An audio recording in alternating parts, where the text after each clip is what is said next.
It's time for Windows Weekly. Paul Thurrott is here. Richard Campbell from Runner's Radio and .NET Rocks joins us as well. We're going to talk, of course, about Windows. There's a lot to say about Windows 11 and why different people get different versions of Windows. Bing is apparently going to include ChatGPT in its search. That'll be interesting. We'll have a report on products from CES. Some of them are great. Some of them a little weird. And we're going to take a look at Microsoft's response to the FTC complaint over Activision and Blizzard. There's some interesting stats in there. Plus a look at the final results from the Stack Overflow survey. That and a whole lot more, and including how bourbon works. Yes, all that and more coming up next on Windows Weekly. Podcasts you love. From people you trust. This is Twit.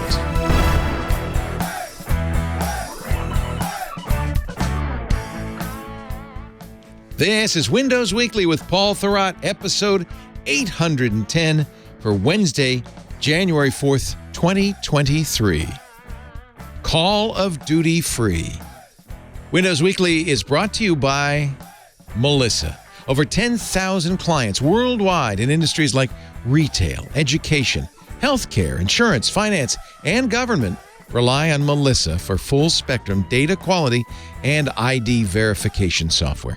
Make sure your customer contact data is up to date. Get started today with 1,000 records cleaned for free at melissa.com/twit. Thanks for listening to this show. As an ad-supported network, we are always looking for new partners with products and services that will benefit our qualified audience. Are you ready to grow your business? Reach out to advertise@twit.tv and launch your campaign now. It's time for Windows Weekly, the first show of 2023. No, I had to check my checkbook to make sure I had that written down right. Yes. Sure. And with us once again, the lovely and talented curmudgeon, Paul Thurrott from the great white north of Pennsylvania, Laura McCungy Township. And on his left, a surprise visit from Richard Campbell of Runner's Radio and .NET Rocks, and he is from beautiful Vancouver. What? It is 61 degrees today in the great white north of Pennsylvania. It's 41 degrees here. It's freezing. Yeah. Don't worry, it's going to get terrible in a few days. But so I saw that Andy was talking about this, my mom, that it was raining back east, and it's because they have a heat wave. We had a day where, it gets foggy and then it burns off. We had a day that it was foggy and it was foggy all day, and then it was night and it was foggy and it was foggy the next morning too. Like it's just the weirdness of the temperatures. Yeah. How about you, Richard? What's Vancouver like right now? 10 degrees in Freedom units, of course, and raining. Oh. So I used to go down to the Gaslight District. I love that with the old brick sidewalks and the warehouses. Gastown, yeah. Gastown. It's still down there, and brick sidewalks and rain are really exciting. Oh, slippery as hell. Oh, yeah. I used to drift my motorcycle out of there. Not get the wheel kicked out, but hooked up, and just get on out of it. Unintentional drifting. I believe that the tile we use that someone put in our kitchen is the material they use for sleepy slides. And God help you if it gets wet, which it will because it's a kitchen. I am lucky I don't have a broken ankle or femur or something because we were on vacation in Mexico and the floors were marble everywhere. Yeah. Oh, man. That's like a bar of soap. Yeah. I brought in sand and just spread it around. I took some sand from the beach. Sand, exactly. Spread it around. Did the old soft shoe. So I didn't know you could do a split, Leo. That was pretty good. I did a couple of inadvertent splits, and I felt like, I dodged a bullet there. Because there's nothing worse than Christmas than a groin pull injury. So last week we did their best of, which I hear was well received by all and sundry. Yeah. Mm-hmm. Because it was the best, and it had a lot of Mary Jo Foley. Mary Jo, as you all know by now, has got a better job. She's at directions in Microsoft.com. Who's this Mary Jo you speak of? She sounds we've forgotten her. We've forgotten her. But I'm glad Richard's here, and I hope you can make this a more regular appearance. We love having you on the show. We'll try. I think it'd be fun. Yeah. We'll figure it out. Well, I guess we should talk about Windows. I mean, Yeah, I mean, I wish we had something to talk about. So the issue, of course, is that for those who don't know or don't remember, second half of December, pretty much Microsoft shuts down, right? Yeah, so it's slow. We got some insider builds right toward the middle of the month, and then that was kind of it. But there's a couple of little things. I wouldn't call this hard news, but we know that Microsoft intends to update Windows 11 with what they call internally moments. You know, these updates. You mean like Kodak moments? Like these are the moments of your life? You mean that kind of moments? It's literally kind of slice and time stuff. It's like, hey, it's been a few months. What can we throw in? You know? Yeah. It feels to me like it's the moment you can't find what you were looking for.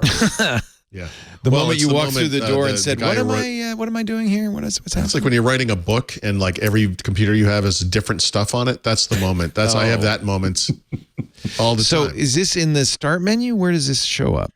No, it doesn't show up. That's one of the tricks. It doesn't really show up anywhere. It's kind of a problem. Thank you. Thank you, Microsoft. Well, no, I mean, actually, all right. So you were just, before the show started, we're talking about WinVer, right? So yeah, WinVer doesn't have any information about other stuff going on. And we talked about that system about thing where you can scroll down and it says, hey, you're on Windows Feature Experience Pack, right? Whatever the version number is, right? And that's kind of interesting because you could be on Windows 10 or Windows 11 and still be on the same Feature Experience Pack version number, which is whatever. There's no notation in here about like what moment you're on. Right? So this is not which is part of the trickiness, you know, that it's kind of hard to know. You can find the exact build number, right? WinVer has that. You were saying you were on 2261.63, which is the latest stable build, right? But that too is no indication necessarily of what features you may or may not have in the OS. It's tricky. So I will say that based on how they've done it so far, and they've had a few moment updates already, that lower part of the build number will increment. I mean, that will be a little bit of an indication, I guess, but you just have to kind of look for this stuff. It depends on what we're talking about. So, for example, according to a report in Windows Central, the first of several moment updates could arrive as soon as February. And it will include some of the things they've been testing in the Windows Insider program, right? So that redesigned search button, which is out in stable, which is crazy. The Studio Effects thing, which we're actually going to talk a little bit later in an unexpected place, but this is a thing that uses like a neural processor that might be built into your computer, which isn't because no one has this yet, but they will soon. That allows you to offload AI tasks from the CPU and GPU, right, to save those resources. Some changes to system tray overflow, a tablet optimized taskbar, which actually is already out in the world, frankly, but whatever. So there's little changes, right? And so I think this is how we're going to be getting Windows updates now. They're just going to dribble these things out. And then they'll have a once a year update where everything that came out in the past year arrives, you know, for those corporations that decided to skip the moments. Well, I think every corporation will skip the moments. Like, come on, if you are the IT guy in me immediately freaks out, right? It's like, right. Because now I don't know what tech support I'm going to support, right? Everybody's got a different search bubble. Like, it's terrifying. It's a nightmare. It's a nightmare. Now, on the other side, if I have control over that and you're going to test all this on consumers, I'm a fan. You know, as well, the IT administrator. Then you're going to love this system, Richard, because that is what they're doing. Yeah, well, not going to do it to me. You know, this is the standard IT mantra. This is change is good. You go first. Right. Change is good for you. I wouldn't eat that, but honestly, you'll probably love it. At least we're going to know for sure what it'll do to you. Mm-hmm. Yeah.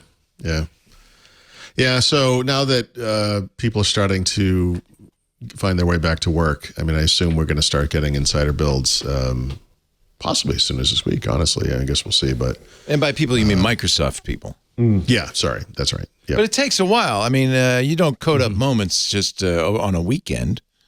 I don't know. Have you seen the quality of this? I think you do. So the search pill that you were just talking about, as we keep saying, has lost its mouse over capability, right? It used to do like a little, or I guess it was like a mouse over. Which was very handy. Yeah. Yeah. It's nice. Doesn't do it anymore. Yeah. It's like, but it's software designed by a committee, right? They're testing it. I wish there were that many people involved. I think it has the feel of not a lot of oversight, you know? That's what it feels like to me. But well, we'll see. Like Windows 11 has certainly gotten better. The search pill thing is not great. That's to me, that's just a really bad indicator, a really good indication of how bad things have gotten. Where this thing they're still testing in the Insider program, they're not sure what design they want, has already been deployed out in the world to millions and millions of people who are not an Insider. That's crazy to me. That's too bad. I'm hoping this is actually an A/B testing strategy, right? That they're not just throwing stuff out there, that they have a few different versions and they're, putting it upon people somewhat unwillingly and then instrumenting it to come to see what's happening. But so I do think it's a good way to do that. For folks that sign up. I don't like the notion that Microsoft would do that without asking permission and would do it to normal people who don't know any better. It's that's iffy to me. But on the other hand, that's better than oops. Like if there was a strategy, at least you could say, look, it's evil and it's bad, but at least you knew what you were doing. It was planned evil. Yeah. Yes. Right. I mean, the scary part is no plan. Yeah. An evil plan is better than no plan. That's exactly right. That's interesting. Is it? We don't know. They've never said anything about it. They literally have never addressed the fact that this start pill thing that they are literally still testing is out in the world. No one's, to my knowledge, they have never said. Never said a thing. It seems like everybody now has it, though, right? Or no? Not everybody. Not everybody. No, but most people probably do. Most individuals probably do. I would say on unmanaged PCs. Yeah. Unmanaged PCs, and everybody else. Richard's keeping it safe. Yeah, I would think so. They probably still have the magnifying glass icon. Yeah. What would you block to keep from getting that? Just out of curiosity. How would you, as a IT guy, Richard, say, "Oh, we're going to keep that thing off our computers"? Yeah, we control update, right? I mean, that's the main thing. But if they ever said where that update was, they never said how it happened. No, they don't. So that's the problem. But we do know where it came from, right? So we know it arrived. I don't know off the top of my head, a KB. Was it in a hotfix or a KB? It was a cumulative update that shipped in November. Yeah. Okay. Yeah. But then you're blocking a cumulative update that may have important things to not get a search pill. It's like a Congress spending bill, Leo. Sometimes it's pork. And, we need. There's earmarks. We need a line item veto for IT. Mm-hmm. Actually, that's not a new idea, right? Hasn't that been pitched before? Well, it has always been this pitch of give me a security patch stream and give me an everything else stream. That's right. That's right. There you go. Like, so I want the security patches for sure. But then, then a PM is like, no, my thing is really important. Why don't they do that? That seems like obvious. But I'd actually, no manufacturer does that. They always mix them in with everything else. Yeah. Well, and the other side of this is confusion. What have you applied, right? Like, the first thing that's going to happen if you call PSS about a PC with problems is, so what version are you on? Yeah. They're trying to figure it out too. So this is where the weak C. Yeah. Sorry, Rich. This is where the weak C thing comes in, right? So if you're testing patches as an administrator or whatever, IT pro, you could look at what they did in a preview version of a patch in week 3 and say, this one's changing the start or the search button. Let's not implement that. Let's block this one when it comes out in November or the next month or whatever. So there's that. But this puts the onus on IT to do this. Like, they're not overworked enough. It's not like Microsoft telegraphs this thing, because they'll describe the update. But like I said, they never said anything about the search button changing. That just happened. We're not, it's not like a little prize in a Crack-a-Jack box. I want to know what's happening here. I don't want to guess what could be the thing. Well, and again, that's such a key UX piece, right? I mean, everybody uses that, and you changed it's right it. There. I know, it's crazy. Yeah. Yep. So, yep. New Year, same complaints, but that's. Well, it wouldn't be the Windows Weekly if we didn't. Well, look, I am a product of my upbringing. It's not my fault. I'm just saying, this is happening to me. It's not. I'm just reacting to it. I want this to be better than it is. Windows 11 got off to a rocky start, and it's not dramatically better than it was at the beginning, but it is better, and I'm hoping that trend continues. I would like this kind of thing to stop. There was a show not too long ago, one of the last couple of shows, where documented, I think, 3 or 4 of these types of things in Windows 11, where it's like, guys, you got to present a consistent face to the world and explain what you're doing. You just come out and say something, But it's not how they work. They like to surprise people. Well, I will also question, do you know? Like, is there a pipeline here? Is there actually oversight on here are all the modifications coming in? Like, no. When I did that job, like we were pretty careful about what's in the bundle. Yeah, right. And I guess, look, the only insight I have into this, or we have from the outside, is that we can see how they test things in the Insider program or don't. And I think anyone should feel, and it should be the case, that there is a logical series of steps that occurs before software code makes it from the Insider program into stable. It should show up in the dev program first. It should go from there to the beta. It should go from there to the release preview, indicating it's about to come out. It should then go into a preview update, and then it should go into a stable cumulative update. It's a very logical series of steps that would solve a lot of problems. And it's the way things had been done. It just seems like for some reason since 22H2, I think, I'm just trying to think if this happened earlier too.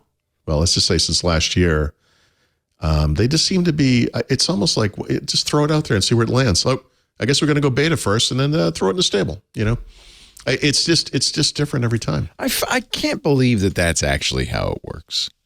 Except that is how it's worked. That's what it looks like. I know. It sounds, as I'm saying it, I'm like, this doesn't sound like how a responsible adult company would be. Not. I know. For a flagship product. For a flagship product. We did earlier today. I was on a someone may roundtable. Email me today and say, "Hey, look, Paul, you're an idiot. Here's where Microsoft documented the search bill." I would love to be proven wrong that way, but please. I'm telling you, beg of you. it's months later. I want to think there's a strategy out there, right? We were earlier was on a roundtable with the open source show Floss Weekly, and one of the things we kind of talked about is how devoted Microsoft is to Windows. Clearly, it's a big part of their revenue, but in the long run, all of this stuff is just annoying to them as well as us, right? At which point does this become a burden, more of a burden? Yeah, I don't know. I mean, you have to have something to move people to. Clearly, they don't really care if you use Windows these days. Well, maybe they do. I don't know. Well, Satya Nadella made that point. We're going to meet you where you are. That was his whole thing coming out with Office on the iPhone in the beginning, right? We recognize that people use different devices and everything. Look, they used to call this kind of a window. Well, first it was Windows only, then it was Windows first. I mean, it's not. I know there are people who are enthusiasts that would prefer to see a Windows first or a Windows best kind of strategy, that kind of thing. And they will talk about that. You'll have a better experience using Microsoft Office on Windows than you will on a mobile device. That's not true anymore, though. Well, it is in some ways, right? I mean, but the touch first version of Office, as you say, came out for iOS first. Right, but it's not as full featured. It's not as it doesn't have all those features. At the time, we thought the touch was where they were going. It was. Rich and I were just talking about this. This continuum thing they had done for Windows Phone. The idea was you would plug it into a dock and you would get a desktop environment, and the same Office app, like the Word, Excel, PowerPoint that ran on the phone, would run now as a bigger Windows-looking app. And there was no one will know how long it lasted exactly because it's not like they announced these things, but that was the primary version of Office for at least a year or two until they realized the limitations of the platform were such that they couldn't move forward with that. Well, and then phone failed too. That didn't help. You already have these full featured desktop applications. Like, we're never going to duplicate that in UWP. So it's just, and phone. It's also the foolishness of thinking there'd be one device to rule them all, right? It's like real life is multiple devices. And if you really want to service well, make sure the same info is available across all of them. Yep. I've talked to you about this today. I talked to Brad about this today. There is this dream that we will find, in this case, a hardware device that will replace 2 hardware devices. Or we were talking about Loop, this software that will replace 2 pieces of software. Like, I can remove 2 things and use this one thing, and life will be better. And look, this is write once, run everywhere mantra. This has been the dream of our industry, I think, since it's been an industry. And unfortunately, again and again and again, what you find is what I call the right tool for the job. That some devices are devices are literally just optimized for certain use cases. They work better for this, and this thing works better for this. But these are general purpose devices. That's well, yeah. I mean, in a way, that's we their use a device downfall. We have a PC, which is a personal computer, but the most personal device that we carry today is not a computer; it's a phone. Yeah, right. I mean, so it's a name. Well, we keep coming up with ways to make the phone screen bigger to try and make it into kind of a tablet. Computer. Yeah. Well, yeah, of course, and Samsung has an environment like this called DeX for their phones, where you can same thing, plug it into a DeX screen, whatever. It's sort of a computer, It's a dream. It just hasn't really been realized. I just don't know that it's a good dream. Yeah, is it something people want?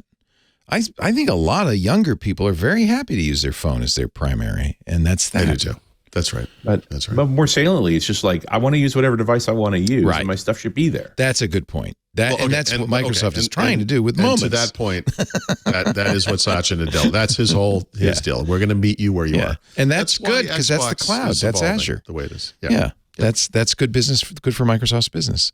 You store everything in the cloud.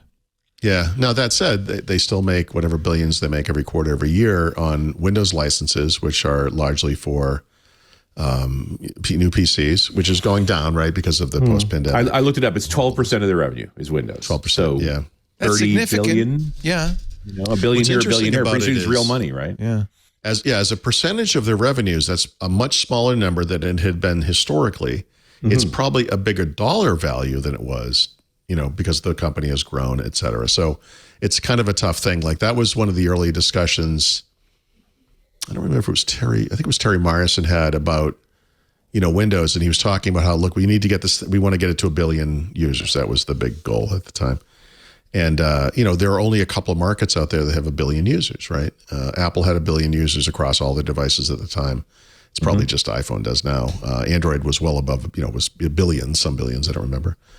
And they're like, look, if we get it there, I mean, we're in that group, but you have to, when you look at all of the devices out in the world, I mean, the number of smartphones dwarfs the number of PCs by an order, by a wide margin, right?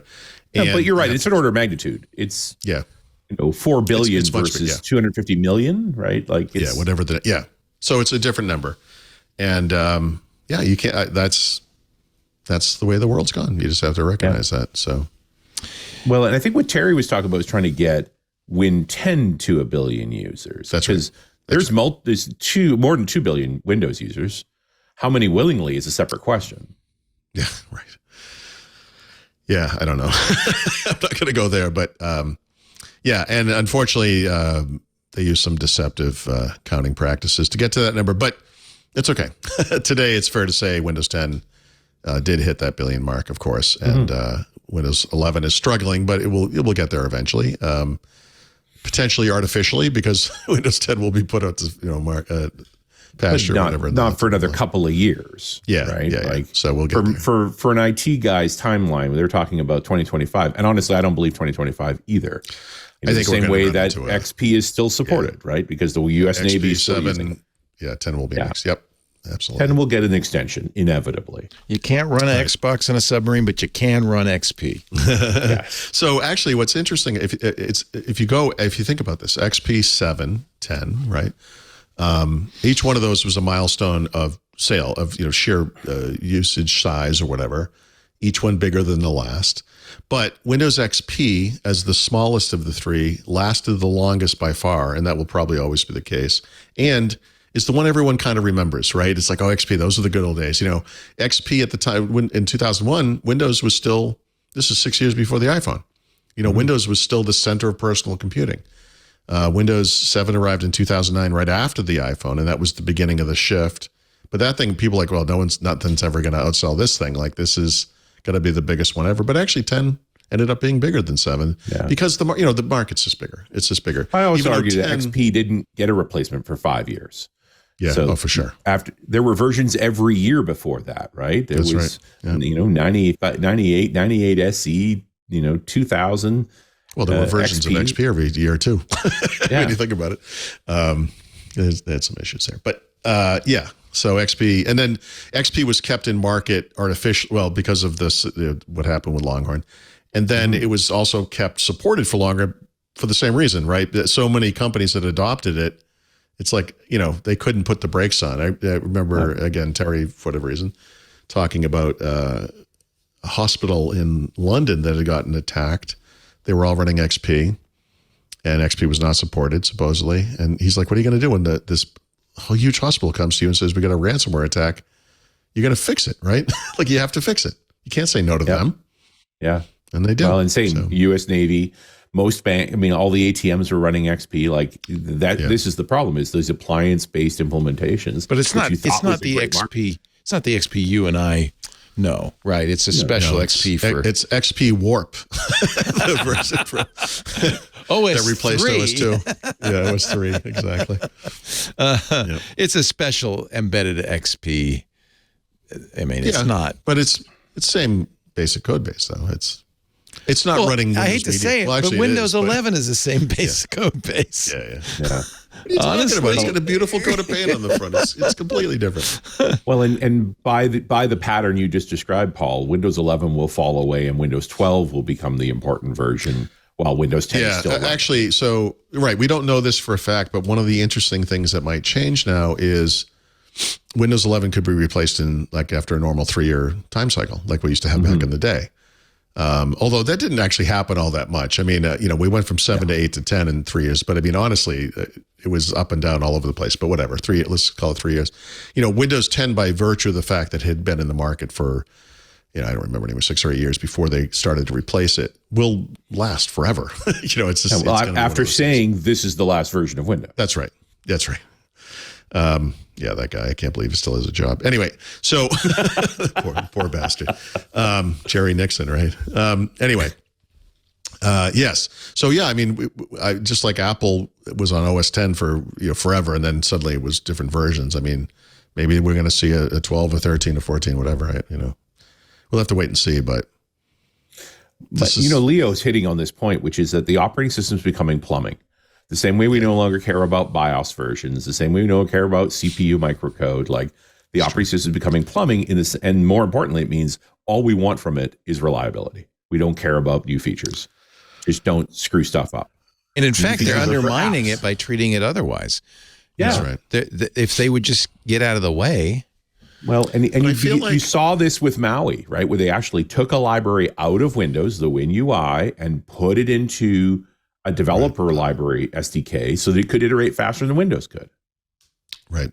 Well, and yeah, there's a lot of problems when you tie any developer technology to a very specific version of Windows. That whole effort to pull WinUI and other parts of the stack out from Windows and make it a separate thing that will work on all supported versions of Windows. Super smart.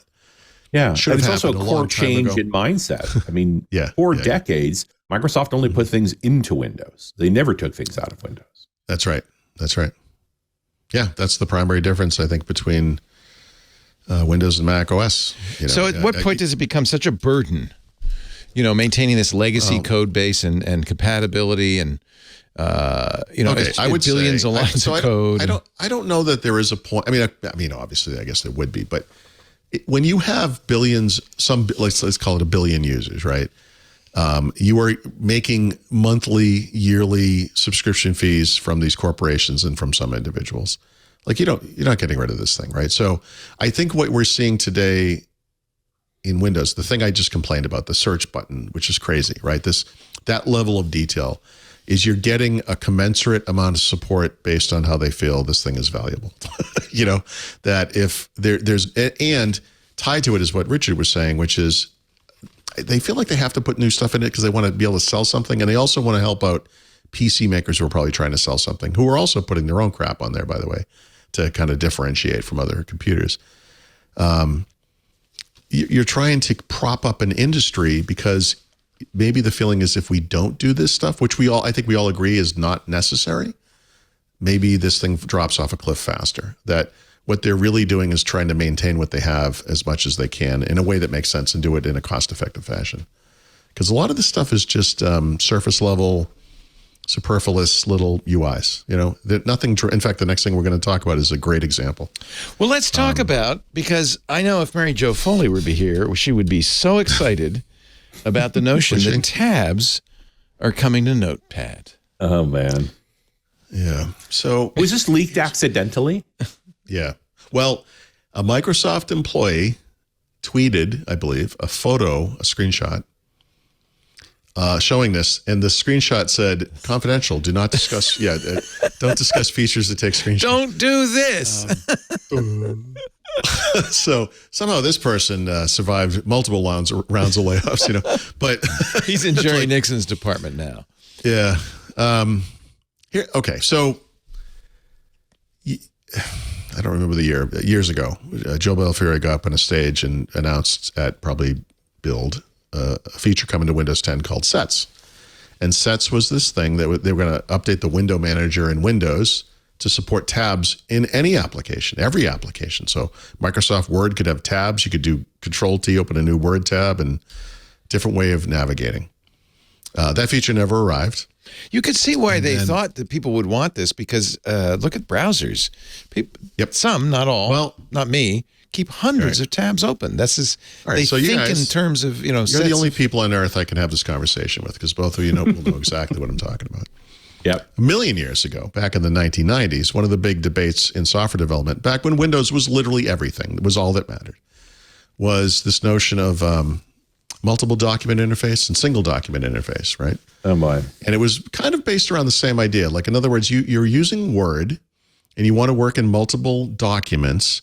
Do you open them all in the same window and have some form of, I guess, inter-window navigation that is separate from the Alt-Tab navigation we have in Windows? Or do you want to have a separate window for each document? And Microsoft was so enamored of this MDI thing, MDI, that they, in Visual Studio with MFC, created actually the only easy thing you could do in Visual C++ rather, was create MDI applications. Like they had like a template for it. You would have multiple sub windows. You could have an about box. It was all very formal. You could always tell when it was written in Visual C++. Yep. Split screen, all of those things. Yeah, this was pre-tabs. You mean Loop? Hold on. So actually, that ties in a way. Yes. But you could, in the frame of a window, have floating windows that each represented a document. They could be full window size as well, right? And then you could use some kind of a window menu or something to switch between them, however you did it. But of course, when the web browser came around and started this concept of tabs, and also a navigation scheme where it's like Control Tab, right? You can see where they got to that, to switch between them. There's an interesting thing going on there, right? Because you could call a browser sort of an MDI application. Some people call it like a tab-based interface, like a TBI or whatever it is. You still have to deal with the fact that you have multiple documents in an application window and you have to navigate to them. How do you do that? Windows, up until very recently, didn't support a way to Alt-Tab into different views inside of application windows, right? So in Windows 11, I actually can't remember if this was in Windows 10. It probably is. I'm sorry if I don't remember this, but by default, the first 3 tabs in Edge will show up in Alt-Tab. And you can configure it to be 5 or 10 or something, or all of them or none of them, however you want. So if that's how you want to navigate, you can navigate at the OS level to browser tabs. Fascinating. But now we have applications, because it's Windows 11, right? So back in the 1990s, the whole software world turned on its head to do this thing. This was the biggest concern in the world. And now you move forward to Windows 11, we're talking about reduced resources and reduced level of interest and whatever. And all we can do is add tabs to individual applications one at a time, and geez. So we have them in File Explorer. We saw how poorly they rolled that out. Now they're going to add them to Notepad. And my take on this is very simple. It doesn't hurt anyone who doesn't want to use it. I will never use it. And it doesn't change anything. It is the epitome of a superficial change that the 3 people who need it for some reason will love and will be very happy, but it's a bullet point item on a list. Here's what we changed in this release. and it just doesn't change anything. The idea is you want to somehow group things. And call them documents. It's the easiest way. Documents, right? Yeah. Like web tabs or web browser tabs are individual web documents, right? They're documents, right? But we also have workspaces, which I do use. Yeah, that's a real power user feature, though. Yeah. But by the way, there's another level of navigation, right? So, how do you switch to a different workspace? I don't mean literally. Right. I mean, there are keyboard shortcuts, and you obviously can use the taskbar. Actually, you have to turn it on. It's funny because I was setting up this new Lenovo to use, and it wasn't on. And I guess it's a feature in 22H2 or something that you can. But anyway, you had to turn it on. But I have Firefox chat. I have a Discord window. I have a Slack window. I have add copy. I have a system window. This is how I work. So you have one window in each. Because I like full screen. Right. And then I have set it up so the Windows key tab opens up this interface. Right. That's kind of. I mean, on other computers, I don't know if there is on Windows, there are gestures to move from one workspace to the other. 3 fingers, left, right, or something like that, or maybe 4 fingers. See. Yeah, well, something happens. It works, sort of. It's confusing, but I don't do that a lot, but it's got to be something like that. I like that. You know where that comes from? I hate to tell you, that comes from iPad, because on an iPad, you keep everything full screen, and I just got used to that. And then I use it on every operating system now. One of the few smart things they've done in Windows over the past few years was make the mouse and touchpad and touch, I guess I would call it touchpad and touch-based gestures as identical as possible. Yeah. So that if you were used to doing gestures on a touchpad, because that's muscle memory. You don't want to. Like that was actually, I thought that was pretty smart. You don't want to change that. Yeah, there's one evil thing you find with tabs that could be really problematic is you grab a tab, typically from a browser, and you drag it across the screen because you want to position multiple windows. I have these big wide screens where I never want to maximize. I want to be able to side by side. If I drag across another browser instance, that tab will snap to that browser. Oh, I know. I've done that. Annoying. It's so annoying. It also resizes the document. Yeah, that's right. That's very annoying. Now, even if you drag it off, you're now in the wrong size, and that's. I mean, that's actually a good point. Let's not get into the ugliness of Windows laptops, and you are using a touchpad to do to navigate to a tab, and it grabs it, and it pulls it out of the window you're in, which is not what you were looking to do. Right. Maybe I'm just clumsy, but this happens to me depending on the touchpad. This can happen pretty frequently. You can see, though, what Microsoft's challenge is that there are as many ways of doing it and as many preferences as there are users, practically. And they want to support, they seem to want to support everybody. Apple used to, on the other hand, say, no. I mean, this has changed somewhat over the years, but originally Apple was what they called monotonous. There was one and only one way to do anything. That was actually the term of art. There are advantages to both of those schemes. But you had asked earlier, at what point does Microsoft what would they ever just walk away from Windows? Like, how far does it have to fall, right? And I would just say, I don't know that. Like I said, I don't know about there being an answer to that. But one thing I view it's only been 5, maybe 6 years since sets. Just in that short period of time, there has been a readjustment in the expectations in the Windows group because there was an engineering effort to change the window manager in Windows so that every window could have tabs, no matter what it was. It was going to be an automatic thing. You just got legacy apps. Yeah. Though they were working on it. Obviously, I'd love to see the final report on why they didn't do it because there were, I'm sure, very serious technical issues with it. We tested this in the Windows Insider program. People loved it. And then they took it away and never talked about it again. And then one day, October last year, they added tabs to one app, and now they're going to add them to one more app, and they're just built-in apps. And what I'm saying is the engineering required, the resources you'd have to allocate, the effort of those two different things is so stark that just in the past, we'll call it 5-6 years, that's how far Windows has fallen inside of Microsoft. They were going to do some major engineering and change Windows broadly, and now they're changing built-in apps that people just aren't going to really use that stuff too much. You may be touching on the political issue here, which is that they tried to do this broad thing and got pushed back by potentially more politically powerful groups inside of Microsoft. But that's now look at Look at the apps they are changing. It's the ones they control. That's interesting. So actually, that's a good point. So when I said I would love to see the real reason, my expectation was there was a technical issue. I think there were technical issues, but that's just as good of a reason, right? That answer would be just as interesting. That, the group that controls the Azure group that controls the internals of Windows finally said, guys, you're touching code that we use in Azure. We're not doing this for Windows. Sorry. No, right.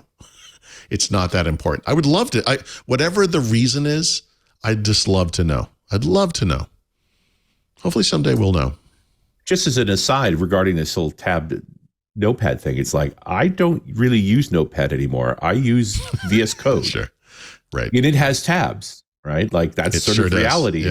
Yeah. Everything I can recreate in Notepad can be created in VS Code. The people who are technical enough to want, need, or use tabs in a text editor are already using Notepad++ or VS Code or whatever it is. Yeah. Notepad is for the.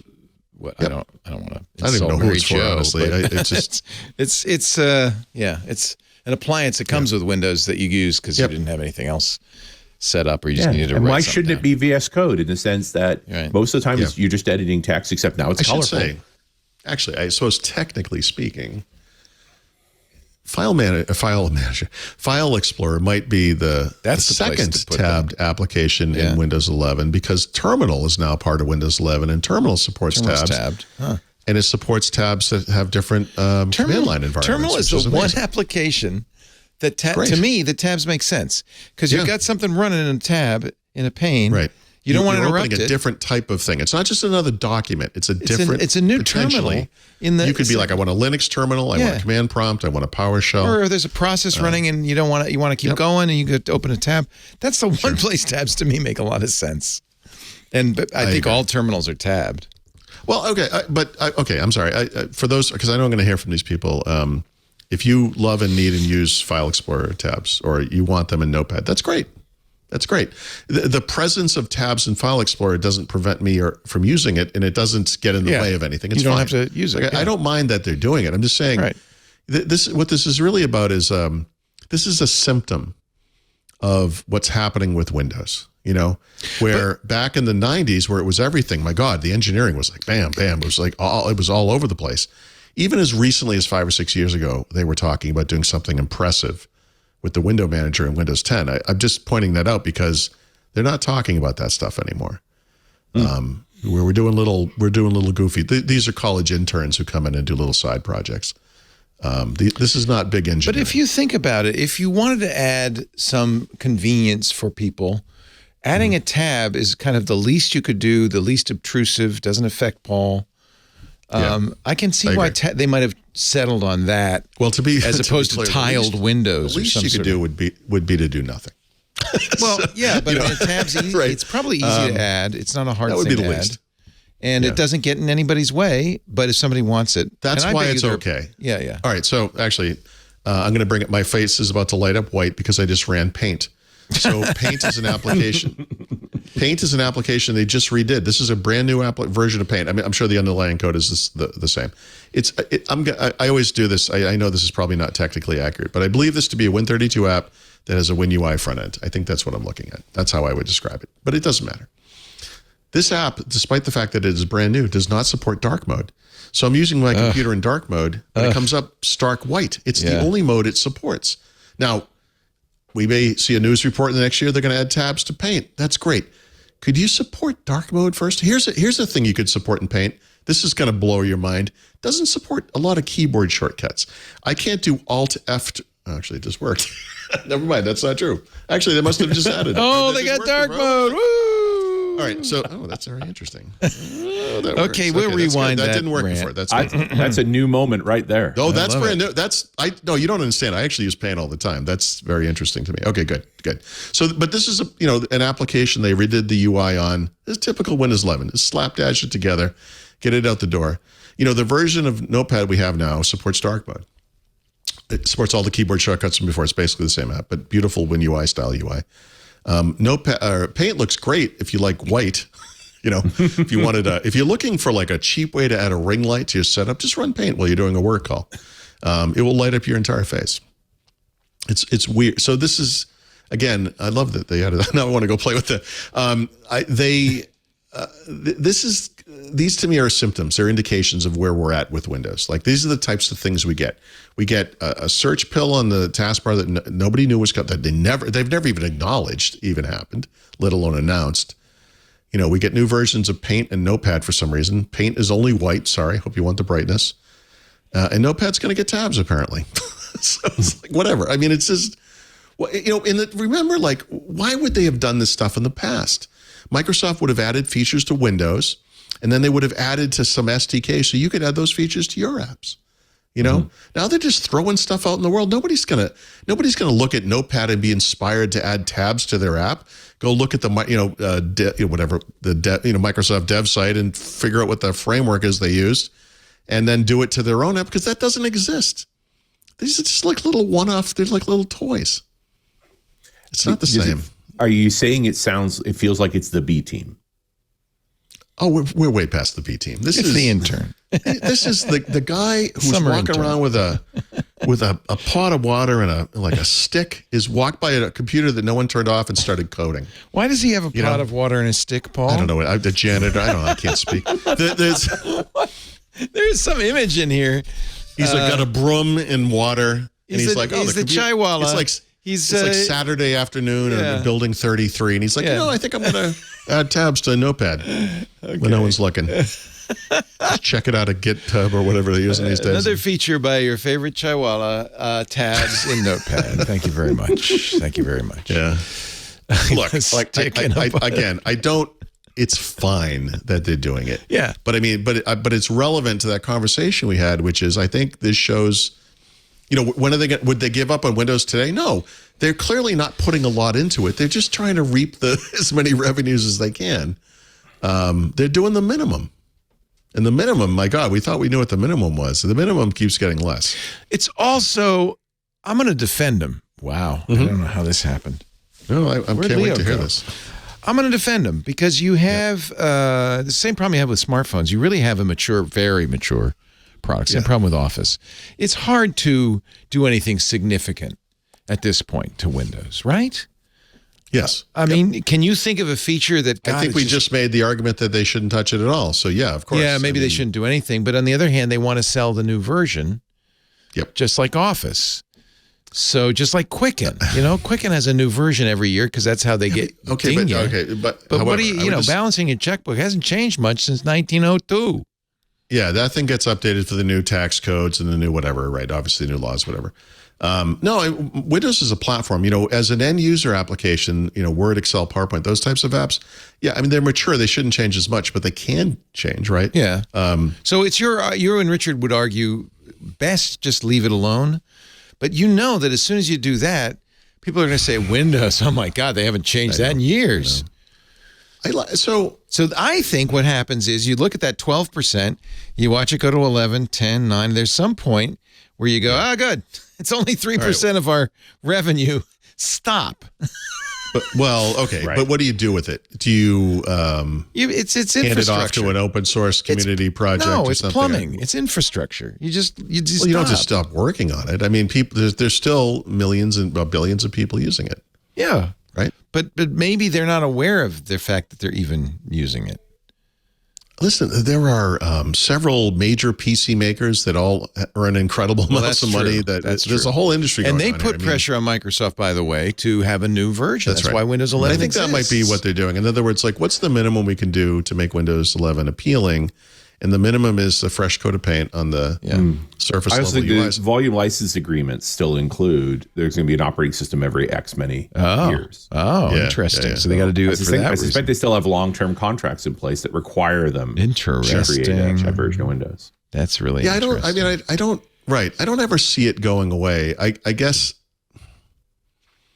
I think the thing I'm worried about is I can already see how little effort is occurring in this group. And how little oversight there is, and how the attention to detail is so out of whack.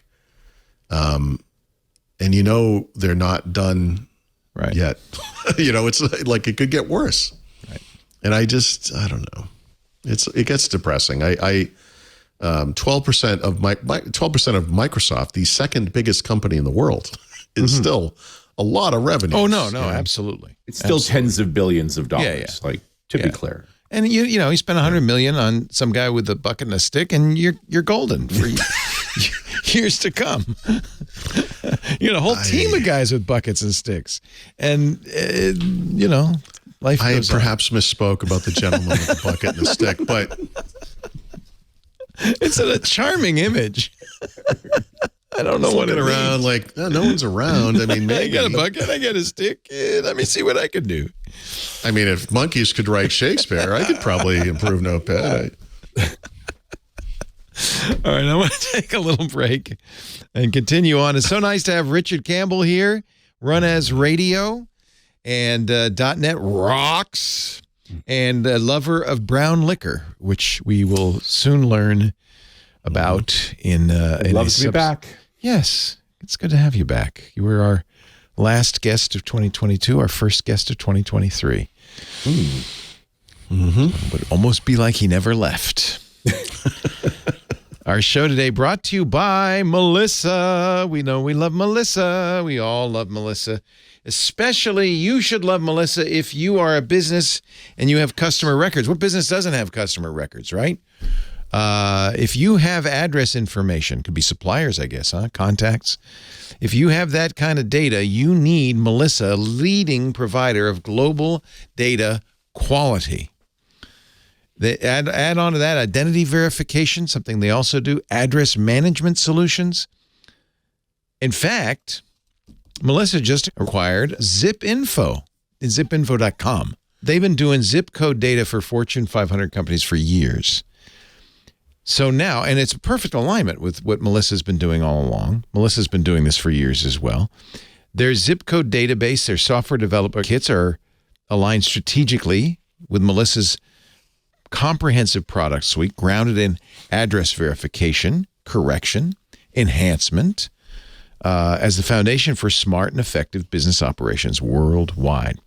So this is zipinfo.com portfolio. It's a perfect complement to Melissa's family of tools and services with technologies and capabilities that strengthen their position as the address experts. A reputation Melissa has honed over nearly 40 years of continuous operations serving diverse businesses globally. So now through Melissa, zipinfo.com customers will have access to ZipInfo products plus access, good news, the full range of Melissa products. What does Melissa do? Oh, there's a whole catalog, a solutions catalog of the things Melissa can do, but I'll give you a few of them. There's CASS certified mailers plus 4 postal automation tools. They have desktop or online versions for that, and also developer toolkits that feature on-prem or web APIs. This is something Melissa really does well. They deliver their product in any way that suits your business. So you want an API so you can include it in your software? No problem. You can do that. You want it online, a SaaS product? We got that. You want it on-prem? We got that. Mailers plus 4 corrects, verifies, and standardizes U.S. and Canadian addresses to postal standards. But more than that, it removes duplicates, performs national change of address processing, NCOA, is a USPS PAVE Gold certified. That means you can use it to pre-sort bulk mail to get the maximum postal discounts. That's awesome, right? Residential business delivery indicators are included. Optional geocoding adds location intelligence to support better mapping and targeted mail campaigns. You could take an address and build that in. Here's the longitude and latitude. They've been doing this since 1985, and what's really cool about Melissa is they don't rest on their laurels. Consistently, the top, in address verification, always, G2 quadrant and all that mentioned, consistently the best, but they don't rest. They always are improving their global intelligence solutions to help organizations unlock accurate data for more compelling customer views. That's kind of the bottom line of what they do. By the way, you should always be reassured. Melissa treats your data like gold. They can undergo continuous, independent security audits because they're absolutely committed to data security, your data being private and secure. And of course, because of compliance requirements many of us have, they do that too. They're SOC 2, HIPAA GDPR compliant, your data is in the best hands. The best company with the best integrations, the best information, and it's secure. Make sure your customer contact data is up to date. Get started today. 1,000 records clean for free just so you can try it. See how it works. Melissa.com/twit. MELISSA.com/twit. We're so glad to have their support in the new year. Really helps us to keep Windows Weekly alive and running. Melissa.com/twit. And you support us, by the way. It's really important when you go to that address so they know you saw it here. Melissa.com/twit. Thank you, Melissa. On we go with the show. Let's see, what's next on your rundown of horror? Google is changing the Chrome release schedule again. It was monthly, right? Yeah. Now this is important because Chrome is the Chromium. The base code is the base for Edge. Right. Does this change Edge? That's the question. So actually, they're not changing the release cadence. Like it's still going to be on a 4-week release cycle, but the stable version of the browser will be released a week earlier to a subset of users on stable. They're following Microsoft's lead. Oh, no. They're going to, what are they doing? So yeah, is Microsoft going to do this? Duh, they love doing this. This is their favorite thing to do. Listen, we released the browser, but only some of you are going to get it. Sorry about that. So yeah, what does early stable even mean? What is early stable? Well, you've got Canary, you've got beta. Well, no. You got they're not adding an early stable. You got early stable, you got late stable, you got stable. Yeah. No, it means that some percentage of people in stable are going to get this thing a week early. Time? Oh, so you're a guinea pig. Right. This is, by the way, I'm seeing more and more companies do this. Release a small amount. Apple just did this. Oh, really? They and much to their chagrin, they released an update to, what was it? But only a small number got it. Actually, I think I hope it was to that U2 album they gave out. Yes. It's the new one. They released a couple of singles because the original version was.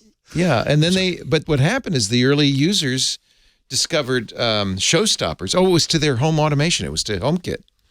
Okay. And the early users found showstoppers, and so they've yanked it. Wow. I think this is something companies are going to start doing. Yeah. So in other just words, like a lurker in our chat room says, to test it. Crowdsourced development and testing. So we're going to force it on you. Maybe that's what the search button's all about, But it also speaks to a problem with insiders, which is that they're actually careful. And so they don't put it on a critical piece of machinery, which means they don't use it every day. Right. So often insiders don't find those problems that victimizing regular users can find. That's true. How many times, remember when the Kindle crashed your Kindle, the Windows update? Because the insiders found that the day they released it to the public. What's the problem? Okay. But didn't find it in the Who plugs a Kindle into a PC? What are you doing? Yeah, I think an interesting part of all of this are the beta testers, are the people who sign up to test actually testing effectively? Oh, I think the answer clearly. Okay, actually, let me divide that into two halves. For large part, no.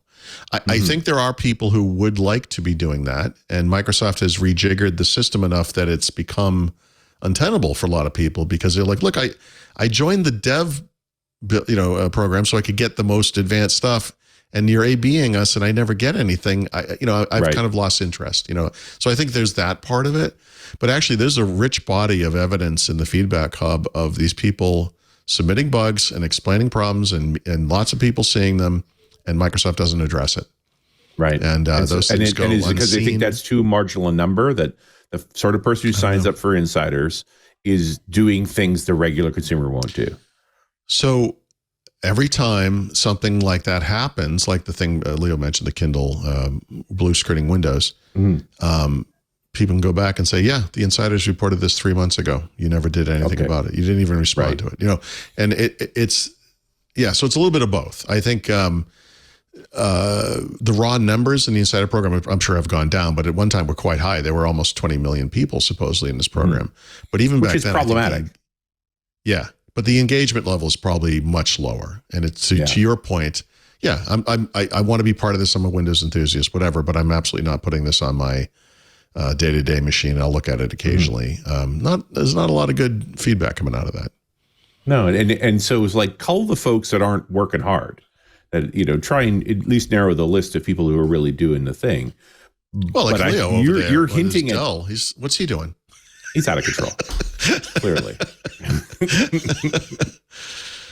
But the other side of this is that being an insider was sort of a marquee thing. So a lot of people signed up with no intent to do anything, right? Like, for put sure. commitments on the beta right. testers. They wanted to put it in their little signature file or whatever, and exactly.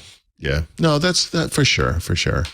Yeah, that's always going to be the case. But there's that this notion that Microsoft supposedly got rid of like their entire internal testing team because the insiders were going to do everything. Which, yeah, I know it's just it's one of those things like you're like, oh, that sounds about right, But then again, here we are. We have got stable builds with random features being put out to people.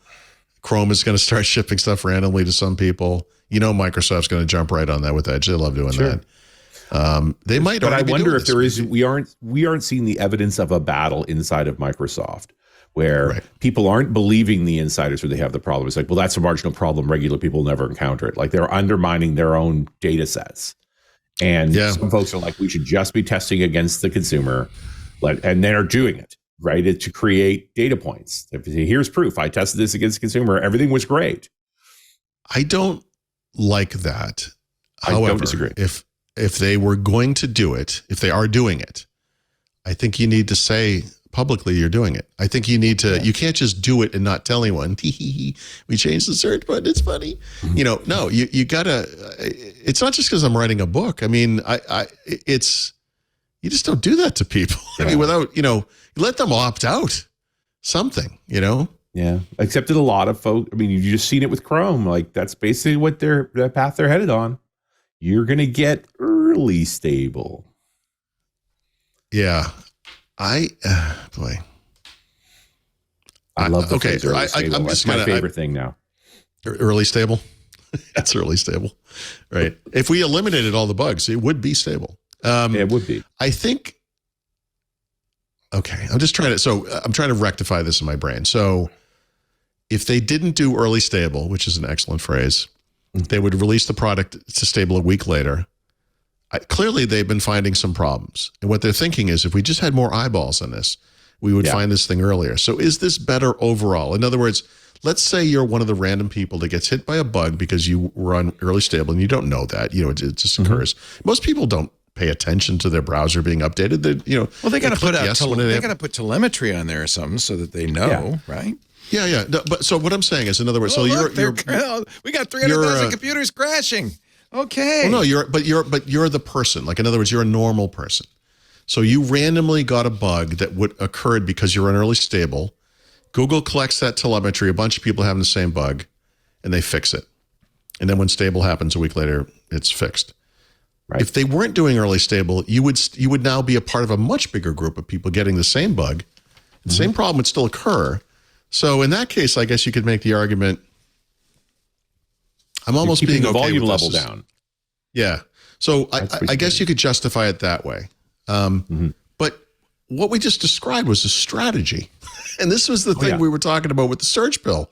I don't think this is strategy. I think someone flipped a switch and they were like, oh, screw it. It's out in the world. We're not going to fix that now. Like, I think they're, at some time there'll be a moment update that makes MouseOver work on the search pill, if that's what they decide to go with, or they'll change it again. I documented that the layout of the File Explorer application in Windows 11 has gone through 3 iterations. There was the version that shipped in the first version of the product, the version that shipped with 22H2, and then the version that shipped in the November update. Like, literally 6 weeks later, they changed it a third time. I mean, so it's effectively as a moment. I had a moment. Trust me, I had a moment. But I feel like this search button thing will do something like that. They'll either keep it and fix the MouseOver, or they'll just change it again. And 1 month, we'll start seeing a report. Oh, people are saying they got a different thing again, or I just mentioned the keyboard shortcut thing in Paint. Like sometimes things just appear. You don't know where they came from. Interesting. Well, and how do you know that they're there, right? I mean, this is a battle we deal with at Visual Studio all the time. Is right because Visual Studio is so compatible since 2010 that you can keep doing exactly what you're doing in 2010 in 2022. And so how do you even surface the new features? Like, how do you even notice that they're there? If you're going to quietly drop these capabilities, like what was the chances of you finding dark mode in Paint? But if you put out a dark mode's not in Paint, but if you put out a change log for everything, would anybody read that? Would you read a change log for Paint? I still feel like this has been solved. I mean, Richard knows Visual Studio has kind of a what's new notification thing that can come up. Chrome OS, when you install a new version, puts up an application. Here's all the new features. It's kind of a cool thing. Windows could do that. You reboot, you just install CU, whatever it is. We changed. Here's a little notification down in the corner. You want to know what's new? Click here. If you don't worry about it. Just ignore it. There are ways. I just had a meeting on Teams this morning with Brad. I've complained about this 2 months ago. It keeps telling me that I can collaborate in Excel.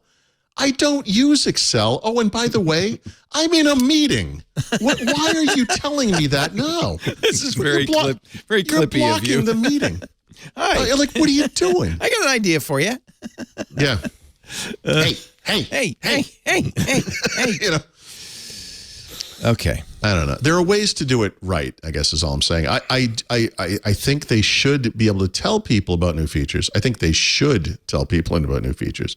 And then you as the user can decide whether or not you want to look at it, But don't get there are ways to do it right, I just got a critical update for my mouse. Oh, jeez. Oh, Leo. I know that application very well. This is not going to go well. Yep, that's the thing I used to raise the brightness on my webcam today. The Dell Peripheral Manager. You can tell. What a name, I'm on a Lenovo. That's the funny part. That's beautiful. Oh, that is beautiful. That's hilarious. Oh, because you're using a Dell mouse. Gorgeous. Is that all right? I am using a Dell mouse, which is probably my mistake. Yeah, so just plugging that into your computer triggered the software download for that application. You know what they added? Dark mode. Yeah. That was a critical update. So glad to have. If you flip it, does your mouse turn from white and silver to like dark gray and black? That would be amazing. Okay, sorry, I didn't mean to interrupt this thrilling conversation. No, that's. You know what I always felt a search engine really needed? Yep. Actually, one of the stories that I didn't get to do because we were on vacation, but I thought was fascinating, was apparently ChatGPT is a red alarm, a 3-alarm fire for Google. Like Google's terrified that somehow AI is going to replace search. You know what? I get it, but this could also be what I would call a Slack moment for Google, which is every once in a while you need someone to pinch you in the butt and wake you up, and then they kind of examine it and say, "Yeah, we could do this." We could do this. So Bing is adding ChatGPT, the text rumored, the text-based chat, sentient, by the way, chat. Sure. It'll write your login code. So maybe this is why Google was all upset about it, right? Right. This is a New York Times article from last week. A new wave of chatbots like ChatGPT use artificial intelligence that could reinvent or even replace the traditional internet search engine. And it's just this simple. It's a good illustration. Why does that appear to be hand drawn? It's a great illustration from the New York Times. It's also it's got Latin. Is pro. I don't know if that's lorem ipsum. It's got to be. It's hysterical. That's great. Now, I mean, the essential problem with this whole idea is that ChatGPT is not updated routinely. Yeah, it's from April 2021 is the latest. They said they did an update in December. Oh, they did do one. Oh, good. Okay. Yeah. There was a time when I thought Bing actually had a pretty good strategy. And the idea there was that Google search was just pages and pages of links, and those links can be artificially ordered according to the needs of Google. You don't really know that you're getting the best kind of things. And so what the Bing team said they were going to do was become like an answer engine. Like, in other words, you go to Google, you ask a question, and they just say, yeah, here you go. This is the answer. We're not going to give you 1,100 links. We're going to give you the answer to your question. Turns out it's a guy with a stick and a bucket. Here he is. He's waiting for your query. Just call me. Hey, listen, they have 3% market share. It obviously worked out great. So, actually, I know. Guys, I got it. We're going to add tabs to Bing. This is it. We should say there's no reason other than economic that you couldn't have ChatGPT always up to date, just like Google is constantly spiring. ChatGPT sitting up at the top there answering your questions and then provide those always links, up to date, but it's expensive. I remember that OpenAI said it's about 10 times more. Each ChatGPT query costs about 10 times more than a Google query. Oh. So it's millions of dollars a day. That seems very cheap considering how cheap Google queries actually are. Yeah. Well, they're pennies a query, but that adds up, as you said, billions. That's here, where all the billion Windows there. profits are going, Leo. That's why they can't. You're getting tab Notepad, but we're going to get ChatGPT over here. So is the rumor that they will use OpenAI's ChatGPT, or they'll have a ChatGPT-like agent? It's going to use ChatGPT. Oh, interesting. Yeah. The problem with Chat, contributor to OpenAI, right? Like, yeah, they were heavily involved. They were one of the funders. Yeah. The question is. And the real problem I see is ChatGPT sometimes says with absolute confidence something completely wrong. Mm-hmm. Yeah. That's not what you want in your search results. Yeah. But, I wonder how they're going to be able to sometimes are off that. too, right? Yeah, but you don't want confidently wrong search results. You really don't. I mean, that's not an upgrade. Confidently wrong.com. The Earth is flat, it turns out. That's why planes hit them when they crash. Exactly. Otherwise, they just fall right off. Yeah. If it wasn't flat, they would just go off the other side. I hate this world. Okay, so, I don't know.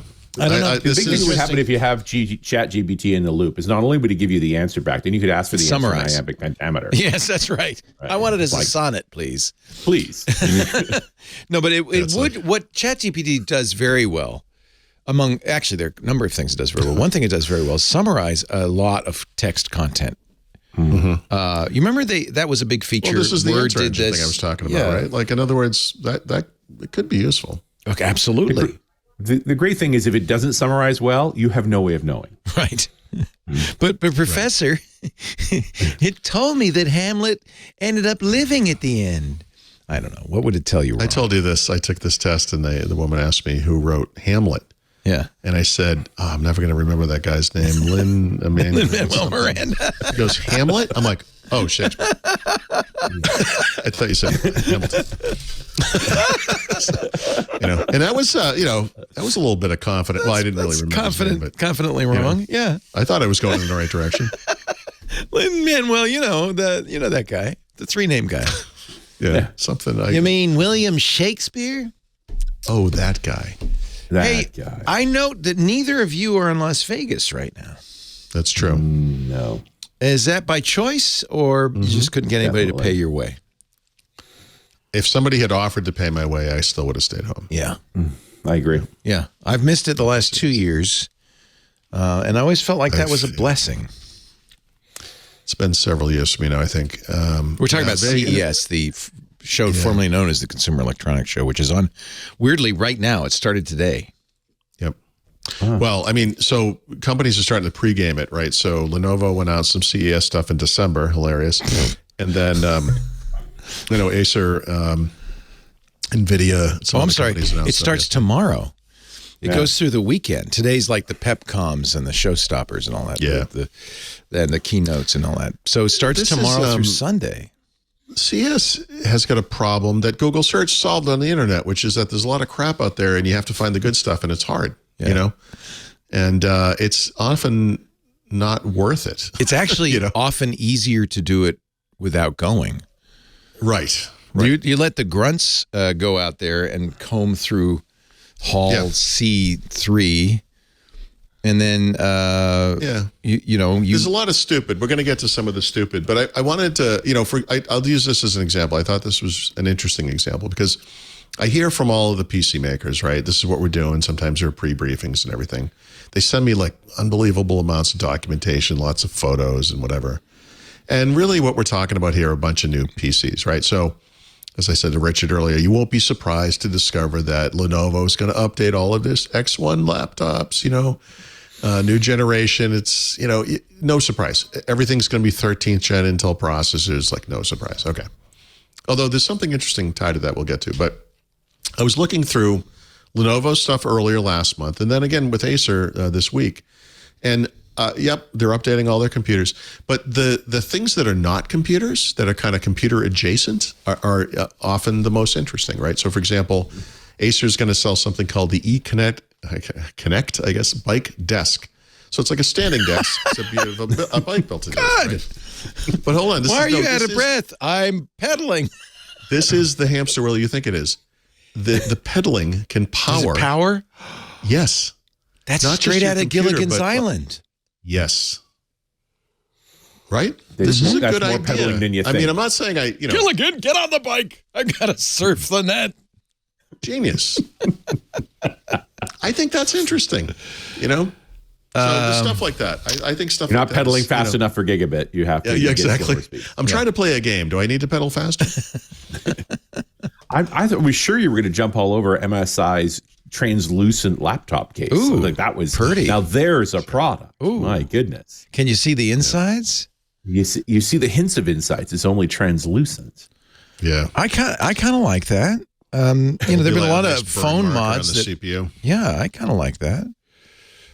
That's popular in phones. In fact, I would buy a smartphone that had a clear case. Okay. Well, this is some good stuff. The one I saw that I will never write about was literally a gadget that will, you bring avocados. You can't bring it to a store. You have to bring it home. Yeah, you bring the avocados home and it will tell you if they're ripe.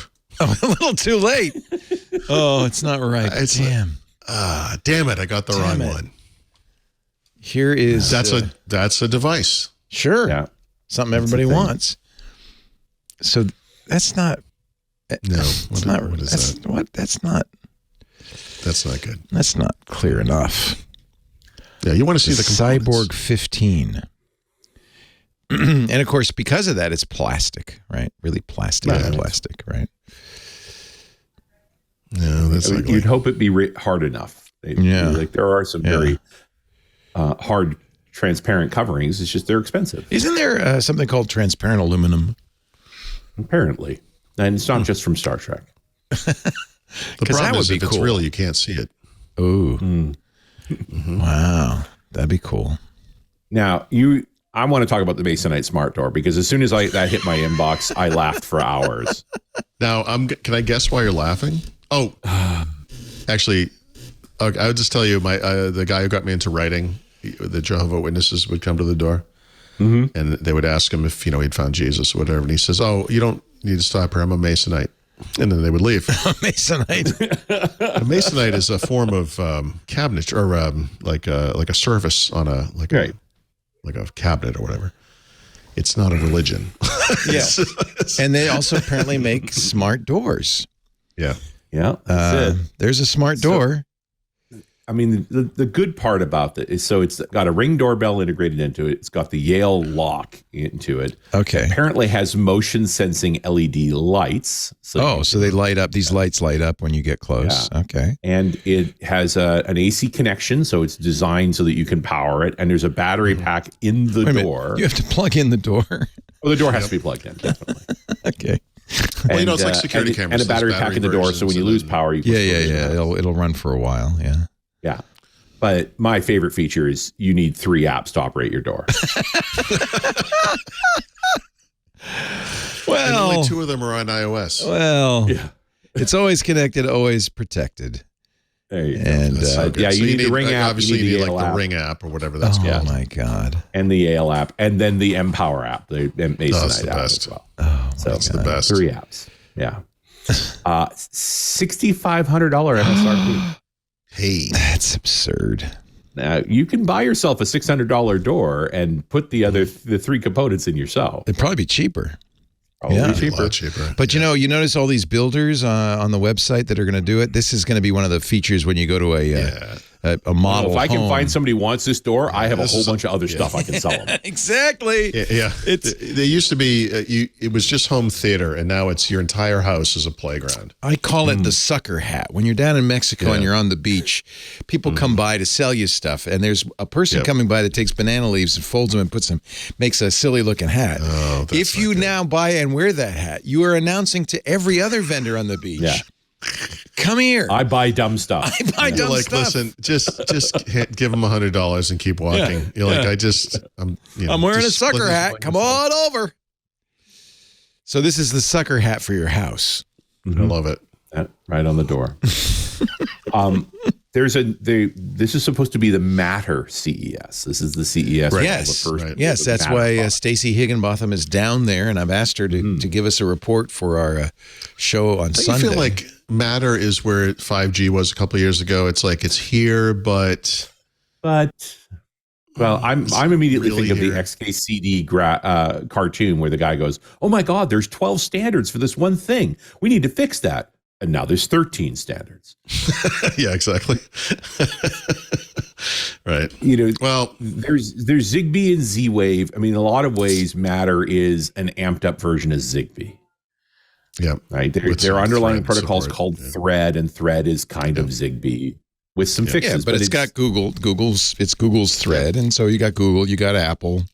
Yeah, everyone's but they on were all board. on board with Zigbee too, and it didn't work. Their stuff wasn't compatible. Why is this stuff going to be compatible? So you strike me, Richard, as not the kind of guy whose lights turn on from a nap. Oh, definitely.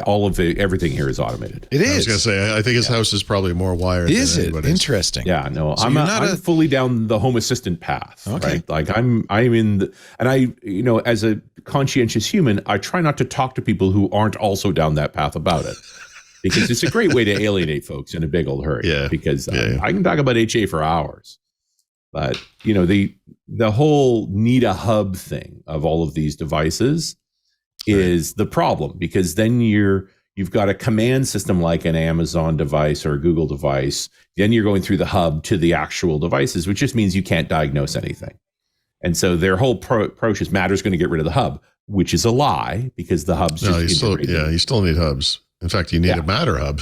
It's what you need. do. Except these days, a Matter hub will be like in your in your Wi-Fi access point or in the individual device. Well, you might have a Matter. You could use an existing hub, like you might have something for Philips Hue or whatever compatible things there are. So anyway, the dream here, of course, I just don't see what this changes. Like, it's important to have a standard. I don't mean it like that, but as far as people buying smart home products, I think people have dabbled in it. I think for a lot of people, they bought a couple of Alexa speakers and were like, okay, I think I'm done here. Or, a couple of Hue lights, a couple of whatever. And they either do what you do heavily into it. Smart shades. You cross a threshold, right? Yep. Or that you Where just kind of say, well, keywords. Now, I mean, I am at the point now where my wife was worried that we kept leaving the garage door lights on. And so I was able to say, okay, well, look, now what's going to happen is if you open any door into the garage, the lights turn on and they'll turn themselves off in 10 minutes. And if you move one of the doors again, it'll reset the timer to 10 minutes again. Yeah. And so because she kept checking to see if the lights were off after 5 minutes, she was complaining the lights never turn on. Yeah, that's not a like a spouse acceptance threshold. No. It's more like you have to outthink your spouse to get around that. No, and I observe very carefully, and you know her well enough to know she's an engineering type too. Yeah. What are the features that she actually uses? She likes that she can say, just turn on the Christmas lights and all the different things turn on. And turn on the news is the one she likes the most. And when she walks into the kitchen, says, turn on the news turns on. Yep. You don't have to exactly fool with remotes or anything like that. I just had a stupid, 17-ish minute conversation with my wife that started with her saying, I want to play music in the kitchen, but this says it's the sunroom and the kitchen. How do I change it to just the kitchen? I was like, oh, Stephanie. Please. One does not simply change it I was like, "Do you have the Sonos app on your phone?" And she's like, I'm not. She's like, "I'm not even. I'm gonna out." say anything. It's like, you know what? Nobody's being hurt in the sunroom. Just leave it on. yeah, exactly. Just play Actually, it there too. It's the solution is to move the kitchen into the sunroom. And you've solved it. It's probably easier than using the Sonos app. Just unplug the speakers. You could do that. All kinds of things. I can throw you one last device from CES that as soon as I saw it, I thought, Paul needs this. Like, this is the thing. It's from a company called Shiftall. It's called the Mutalk or the Mutalk. And it is a USB/Bluetooth microphone that covers your mouth with a head. We're all wearing a head strap. You look like a cow eating oats. That's it. And so it's supposed to be worn with like a VR headset. Like if you didn't look like an alien enough already, you could put this on too. But how? It's not compatible with a mask. They really should make a mask version.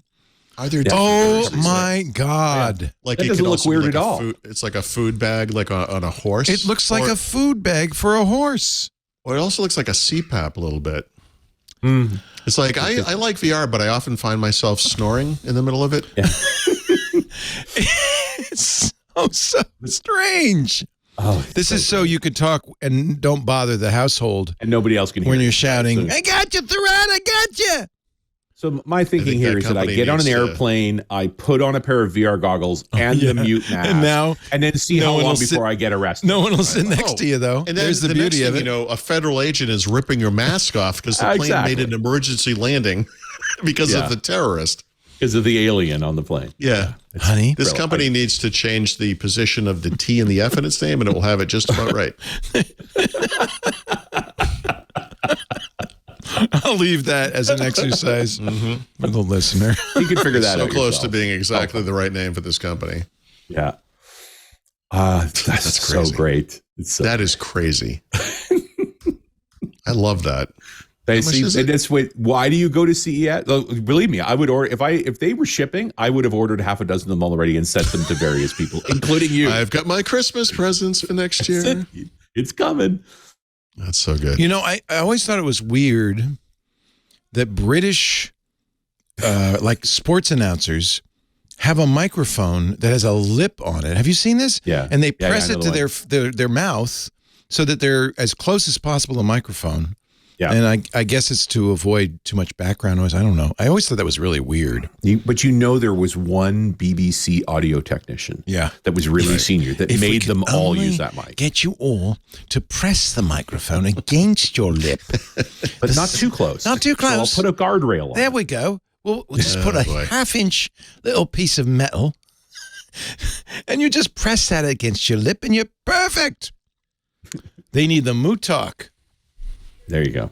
They just put it on. It's on. Yeah.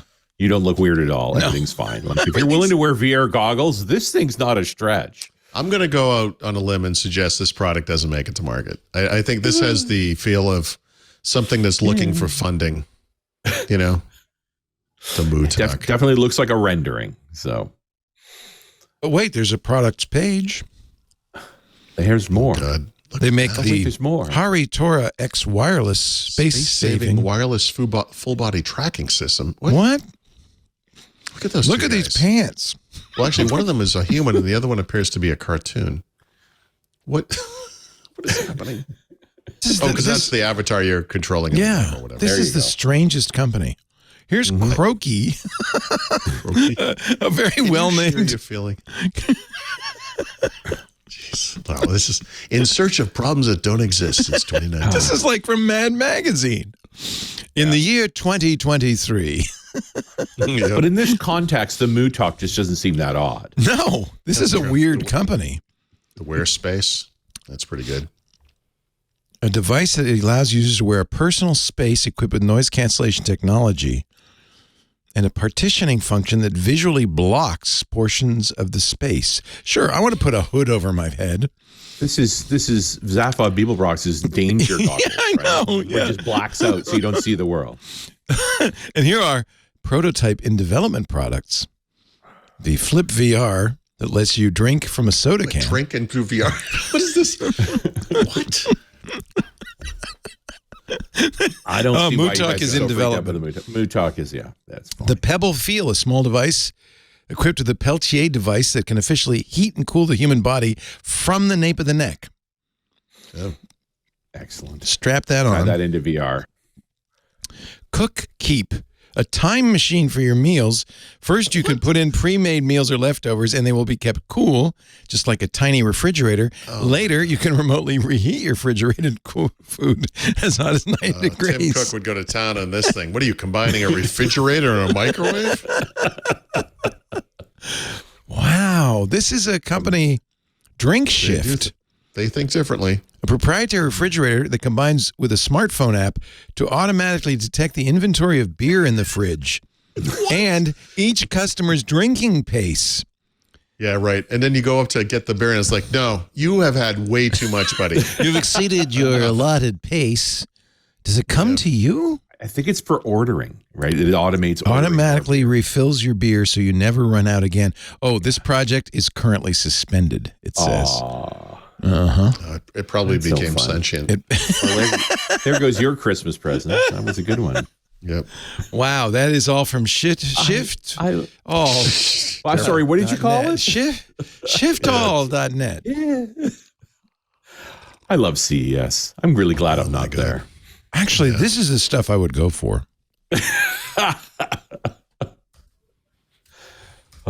Years ago, I went. It was the first time I saw water cooling for PCs was at CES, and I immediately started buying parts and That's cool. building a water cooled machine. That's cool. You don't want to put actual water in there, but yeah. Oh no, I put actual water in it. Oh, did you? Okay. It was good for a long set of blog posts back in the early aughts. Oh, yeah. There you go. The leaks. I didn't think I was making a steampunk case, but apparently. Yeah. You I know what remember it was? those It was days. Quiet. Yeah. It was very quiet. Back in the P4 days, it was a machine that doesn't make noise. Right. Right. Is Microsoft at CES? No, they stopped having booths there years ago, right? So, assuming they've done what they've done in the past, they probably have a presence, and it's going to be just a little meeting room type of deal. Like, they're not going to have a big, they don't do a presentation or anything, but I bet they're offsite, like in an office. They say they're a featured exhibitor. I might have heard from them about. They have a whole mobility play going on, and by mobility we mean cars, right? Like weird stuff. Right. But there is a 3D render of their booth, and it looks So this is significant. They haven't had a booth in a long time. 100 by 100. Yeah, I was going to say, I think I heard from them, and they asked if I was coming, and how I laughed. They used to be catty corner from Intel, right? Yeah. Oh, but they used to be right in the front door. Remember at whatever the main hall was. That was the big thing. They were, in fact, I think Intel was upset about it. The Bill keynotes were the best thing about going to it, right? Is you go to the MGM, big. When I he started love doing them, those. his mother was running a slide deck for him, like a what do you call it? But in later years, that's where they would show those great homemade movies and stuff, right? Yeah, that's where they do all that. The goofy push me on the swing. Yeah. Yeah. Yep. So exactly right. the future mobility is now, this is from blogs.microsoft.com, 5 themes to watch at CES. Transparent cars, a resilient supply chain is top of mind. It's okay, this is the guy with the bucket again writing this. Okay.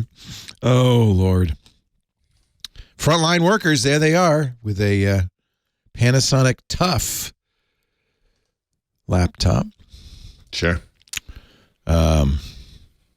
Here's King Crimson in your car. Mm-hmm. Or Casey Lemon. Or Casey Lemon. Lincoln Company has Microsoft Teams built into the infotainment system. Oh, Lord. Yeah. Just what we need. Teams for your car. Oh, boy. Yeah, I found a floor map for the Automotive West Hall. Oh, they're so in the car area. That's where they are. Oh, that's really interesting. I always enjoy the West Hall. You get kind of weird vendors over there. No, one of them is Microsoft. Yeah. Interesting. Interesting. Yeah. They used to have really nice carpeting, I remember, on the Microsoft booth. That's all I remember. Yeah, you go stand there in Vegas. Yeah, it was good for your feet. You come to you're walking, and then suddenly you're not moving anymore because it's so plush. Mm-hmm. You know. Wow. Wow, very interesting. I don't know if that might be a newsworthy story. Microsoft's return to CES, and it turns out they're a car company. This year. Filling the gap left by Tesla. I see you have in the notes the Surface Laptop 2 is out of support. Curious what people think about this. So Microsoft, which makes Windows, which has its own kind of support lifecycle, has announced that this device, which was just 4 years old, is not getting firmware or driver updates anymore. So as of December 27th, that's the end of support. Now, you still get Windows, right? You'll still get updates to Windows and all that kind of stuff. But it seems odd to me. 4 years doesn't seem like a lot of years. No. For Microsoft, the maker of the OS. But there you go.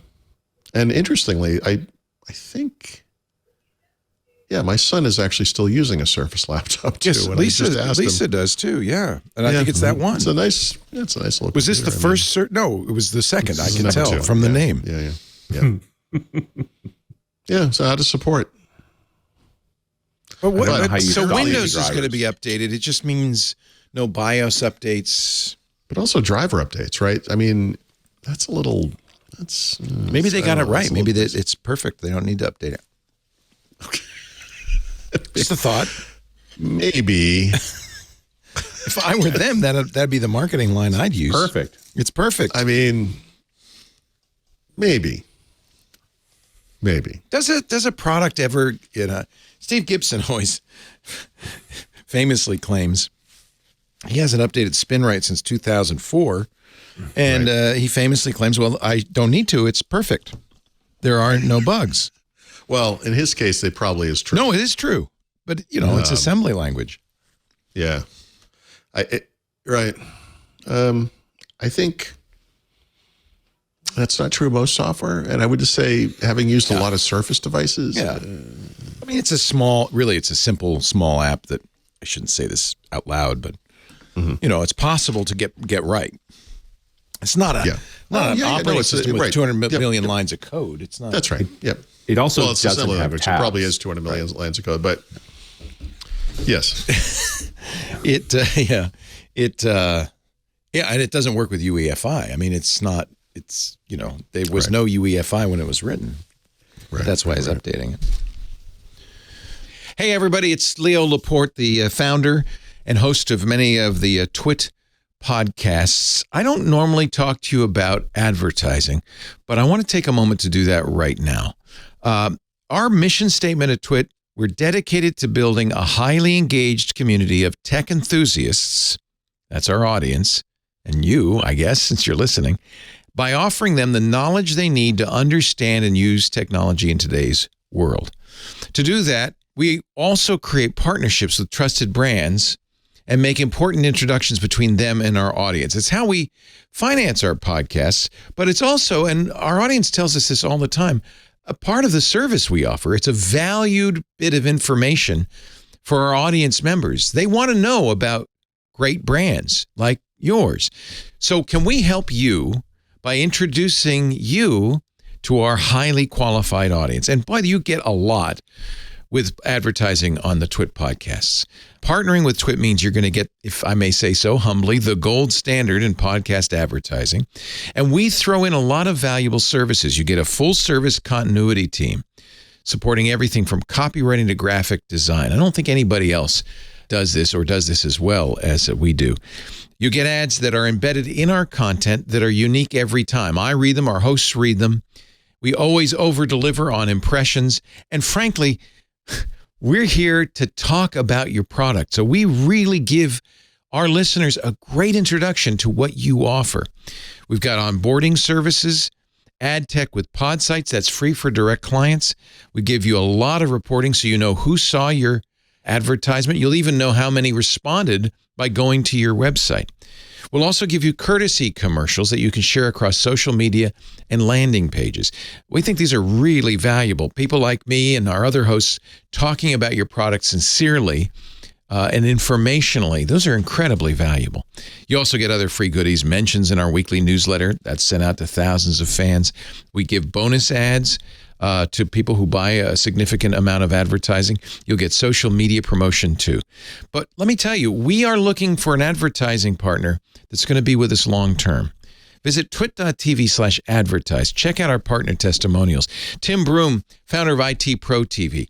They started IT Pro TV in 2013, immediately started advertising with us, and grew that company to a really amazing success. Hundreds of thousands of ongoing customers. They've been on our network for more than 10 years, and they say, and I'll quote Tim, "We would not be where we are today without the Twit network." That's just one example. Mark McCrary, who's the CEO of Authentic, he was actually one of the first people to buy ads on our network. He's been with us for 16 years. He said, and I'm quoting, "The feedback from many advertisers over those 16 years across a range of product categories is that if ads and podcasts are going to work for a brand, they're going to work on Twitch shows." I'm proud to say that the ads we do over-deliver. They work really well because they're honest. They have integrity. Our audience trusts us, and we say, this is a great product. They believe it. They listen. Our listeners are highly intelligent. They're heavily engaged. They're tech-savvy. They're dedicated to our network. And that's partly because we only work with high-integrity partners that we have thoroughly and personally vetted. I approve every single advertiser on the network. If you're ready to elevate your brand and you've got a great product, I want you to reach out to us. Advertise at twit.tv. So I want you to break out of the advertising norm, grow your brand with host-read, authentic ads on twit.tv. Visit twit.tv/advertise for more details or email us advertise@twit.tv if you're ready to launch your campaign now. All right, let's talk about Stack Overflow and the 2022 survey. Yeah. This is of interest to developers primarily, I think, yes? Yeah, but it's interesting to me how much Microsoft appears in this list, right? Or in these lists, I guess, because there are lots of lists. So Windows is the biggest developer platform, 62.33% of respondents using it for personal use and 48.82% for work. Linux was number 2 at 40% in both of those categories, and the Mac brings up the rear 31 and 33%. So more people are using Linux. More people who are developers are using Linux both for work and for personal use than are using the Mac, which is kind of interesting. But fourth place, Windows subsystem for Linux, which is kind of That's really wow. Yeah, that's fascinating to me.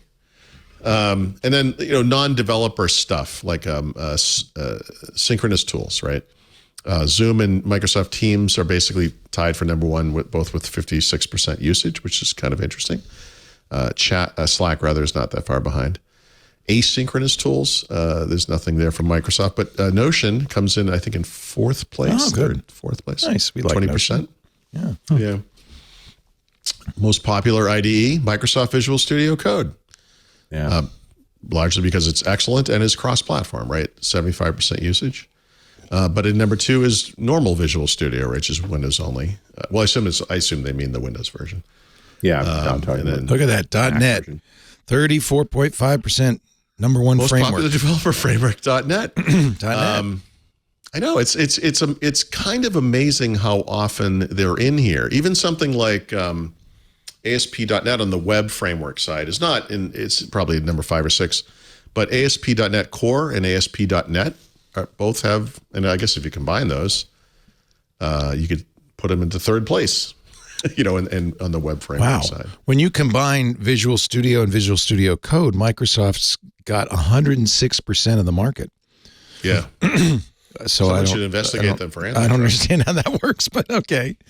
Well, people use both. Use both. Yeah. You use one for Notepad and the other for development. Yes, that's right. I use one for the tabs, and then I love this that they have all respondents, professional developers, and then they have learning to code. But Visual Studio Code wins in all 3 categories quite easily, quite handily. Yeah. You know what? You can't argue with obviously price. number 1. I'm sorry. Where's Emacs on this, though? I don't. Yep. I'm gonna. There it is. I didn't go that 4.5. far into it. It's pretty low down Actually, there. Vim appears. Vim makes the Yeah, list. Vim beats Emacs on this. Yeah. Huh. On the, I'm calling Vim an IDE is a little much. bit of a stretch, but yeah. I thought it was really interesting how much of a presence Microsoft has on this list, and kind of a healthy reminder that this stuff is popular. You know, I mean, obviously there's lots of stuff going on. I would say web dev is, you know, given that JavaScript and HTML, CSS are the top two languages, we'll call them. You know, web dev is kind of probably the big deal. And I think you'll see a lot of Visual Studio Code use in that area. But then, you know, with the web frameworks, I mean, they're all, you know, fairly famous: Node.js, React.js, jQuery, etc. But Microsoft's they're in there, you know. Mm-hmm. I don't know where Blazor shows up, if ever, anywhere. I don't have the original in front of me right now. But anyway, I just think it's interesting how big of a presence Microsoft has in this. You know, I think if you would ask a lot of people on the outside who weren't really familiar with the developer world, you know, where do you think this is going? I think they would have pointed to a lot of other companies and technologies, but this is, you know, almost what I would expect. Node number 1, React number 2, jQuery number 3. The web framework. Web frameworks. Yeah, sure. I thought it was interesting. They call it asynchronous tools, but I think it's more like chat. That Teams is actually in a dead heat with Zoom. Yeah. And both are just a few points above Slack. And then I think that says a lot about the developer market. I bet a lot of these guys are essentially freelancers, and they're dealing with a bunch of different customers, and you basically just use what they have, right? You know, right. Whereas in-house, I guess you'd also do the same, right? So you probably see a mix of Zoom and Teams depending on the company. The first 4 I'm using every week, at least once, and even the 5th one is installed on the machine. WebEx, occasionally, WebEx comes up. Yeah, but that's, you know, I'm almost never determining what chat system we're using. Right, it's the customer. It's based on whatever exactly. Yeah. Yep. And I bet that's what that is. Operating systems, personal use 62% Windows, professional use 48% Windows, then Linux 40, and then Mac OS 31 and 32. But WSL 15%. I know, it's crazy, isn't it? In fact, if you add WSL and Windows together, I mean, that's pretty dominant. Which, I mean, but the only way you get to use that's WSL. The only way you could do it. I was going to say you could also add WSL and Linux, frankly. But I mean, the WSL, I mean, to the average person is probably this thing that doesn't make any sense, and why is this even here? And it was probably part of that work to keep Windows relevant. I actually think it plays a big role, because I think developers play an outsized role. Yeah. No, I mean, if you're developing against a Linux server or a Linux box of any form, you end up having to run in the Linux desktop until WSDL came along and suddenly said, hey, you know, you don't have to. You can keep working in Windows and do your thing, and it works. The main thing is just running the bash scripts that work the same. Right. So your pipeline's still the same, even if your dev machine is different. Yep. This is a fun loved versus dreaded. Yeah. 86% I love how, of developers love Rust. Loved. And then look at used, and like Rust is probably it's probably flipped. Tiny. I think it's exactly. It's got a mythology around it. It's a mythology. It's like, oh, I love Rust. I don't use it, but everyone boy, loves, right? I mean, you love Rust. I can't right? wait. Can't wait to use it someday. Yeah. Mm-hmm. And remember, this is Stack Overflow, so this is a certain kind of user, kind of developer. Yeah. Yep. The same for Elixir. The usage of Elixir is quite low, and its programming style is very exotic. So it's got a mythology. It's functional, right? It's highly functional. Yeah, it's functional. Clojure is up there too, also very functional. TypeScript, also very functional. Julia, which is a great language for data scientists, is, and then Python. I mean, C#, Delphi, Paul, Swift, look, and Delphi, C#, actually Kotlin, Swift, and Dart are all right on top of each other. Dart, Delphi, geez. Delphi didn't make sense when Borland was a thing. I don't understand why Delphi is so high. It's just below Python. That's bizarre. I think, again, you're getting fond memory effects here. Right? Yeah, it's not what I use. It's what I... Right. I like the idea of Object Pascal, but then again, I actually write in JavaScript, which probably couldn't be further away. JavaScript should be number one on this list for everybody. I mean, I'm sure that's the most. Well, it is number one. So as far as actually used Yeah. There's another category. JavaScript This is that you're talking 65%. about. Yeah, how often are you using this against your will? Yes. Right. Oh, listen, all these JavaScript guys are going to need mental health services later in life. I can't even. It's encouraging that TypeScript is up there. People want to use. Yeah, so I'm in the middle of writing a little thing about TypeScript. There's actually some blowback against TypeScript in the developer community, and it's kind of multi-level. It's to me, it's very clear. Well, I don't know a developer. So I feel like TypeScript is important, but you should look this up. There's a lot of people who think that TypeScript is bad and unnecessary. What? And that it doesn't really do anything useful. It's a functional it's a subset of JavaScript. So, yeah. But it's optional, right? So to make it compatible with JavaScript, they had to, this is not Microsoft 1996, right? They're embracing and extending, but they're doing it with a party hat and a smile. Like they're trying to be nice about it. And it's got a lot of good uptick, but there are people who think it's too verbose, that it doesn't really add much. If you're writing, you have to deal with frameworks, right? You're dealing with some kind of a framework, and some of them are TypeScript compatible, but some of them aren't. And then you run into issues with that. And I don't know. To me, it forces you to write. Cleaner isn't maybe the right word. Better code, and it generates The argument is more JavaScript maintainable. Anyway. Yeah. Yeah, and it catches errors at compile time rather than running it on a web server and being like, "Oh, great," Richard, you The mostly same has been the Angular team, right? That the Angular got to a point where they're like they brought TypeScript into the equation because they needed to make it more maintainable. Yeah, that was it's like JavaScript at scale, basically. Like, we're not writing cute little apps. We're writing, gigantic web services here. Stuff that needs to work and needs to be reliable. Yeah. And it does work Needs to server be- and client side. So the number one paying language, Clojure. Interesting. Well, because it's wasn't that like an 80s dance? no, band? Clojure is a Lisp that compiles down to Java. So use the JVM. And it's a nice Lisp. It's a little opinionated, but it's nice. I noticed that functional is very high. Clojure, Erlang, F#, Lisp, all functional languages, and the highest paid. But that may have more to do with the dearth of developers. The esoteric nature of it. And yeah. Because, I bet you there's a lot of JavaScript programmers out there. They all go to those boot camps. Sure. And that's why you're only going to get $65K a year, buddy. Hey, if you're only going to make that much, you might as well just use VBA. COBOL salaries have jumped significantly. 50%. It's that Y22K thing. No, more you're running out of them, and you still have dependencies on them. So That's right. Not retire. That's right. Same for assembly language. Wow. Swift and Lisp are going up too. Objective-C. Do you mostly use C#, Richard, because of? Yeah, it's funny. I just went and looked at my GitHub review. Like, what did I do last year? Yeah, and C# came third after JavaScript and Python. Yeah. Which again, I'm not doing any production code. Goodness knows I wouldn't use my own code. But the stuff that I end up writing for whatever I need, it ends up as the language you end up being in. But that kind of makes sense. Python language isn't the issue, right? Python's quick to code, quick to prototype. Exactly. You know what it is? I'm smashing data, and I often smash data with Python because I'm good at it. It's quick. It doesn't take very long to munge, a multi-gigabyte file and get results out of it. You should look at Julia. I really like Julia. The only thing I don't like about Julia is arrays start with 1, not 0, which is I can't. It's like I can't stand it.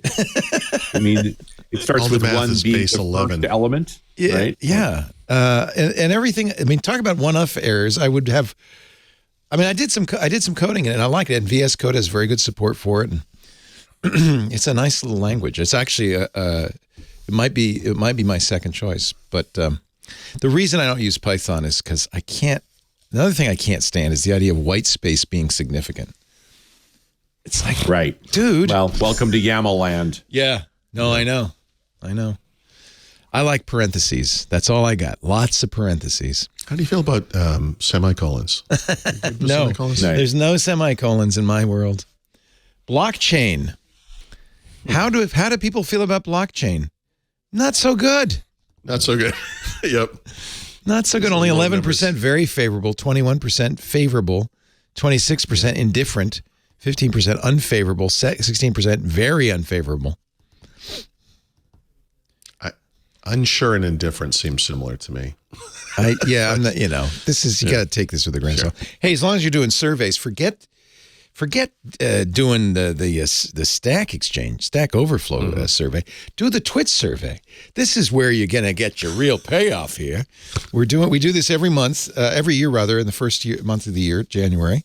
We're doing it again. It's a chance for us to get to know you better, understand what kinds of content you like, what shows you like. And I'll be frank, it also helps us sell to advertisers because we don't track you otherwise. We can't. It's RSS. So we do the surveys so we can say, when an advertiser says, well, who listens? We can say, well, it's, it's this and this and this and this. And so it's very useful. We do not ever gather individual information about you. Don't worry about that. We get your email. I think, I'm not sure why we do that, probably to eliminate dupes. But what the whole idea is to get this aggregate of the audience as a whole. It shouldn't take more than a few minutes. It's completely optional, of course, but I would appreciate it if you do it. Go to twit.tv/survey23 for our 2023 survey, which will be open. Normally, we don't give you a deadline, but I guess they decided this year it'd be good to say through the month of January. So take it as soon as you can, but you have till January 31st. twit.tv/survey. Thank you for letting me interrupt with that. And we go on with the show.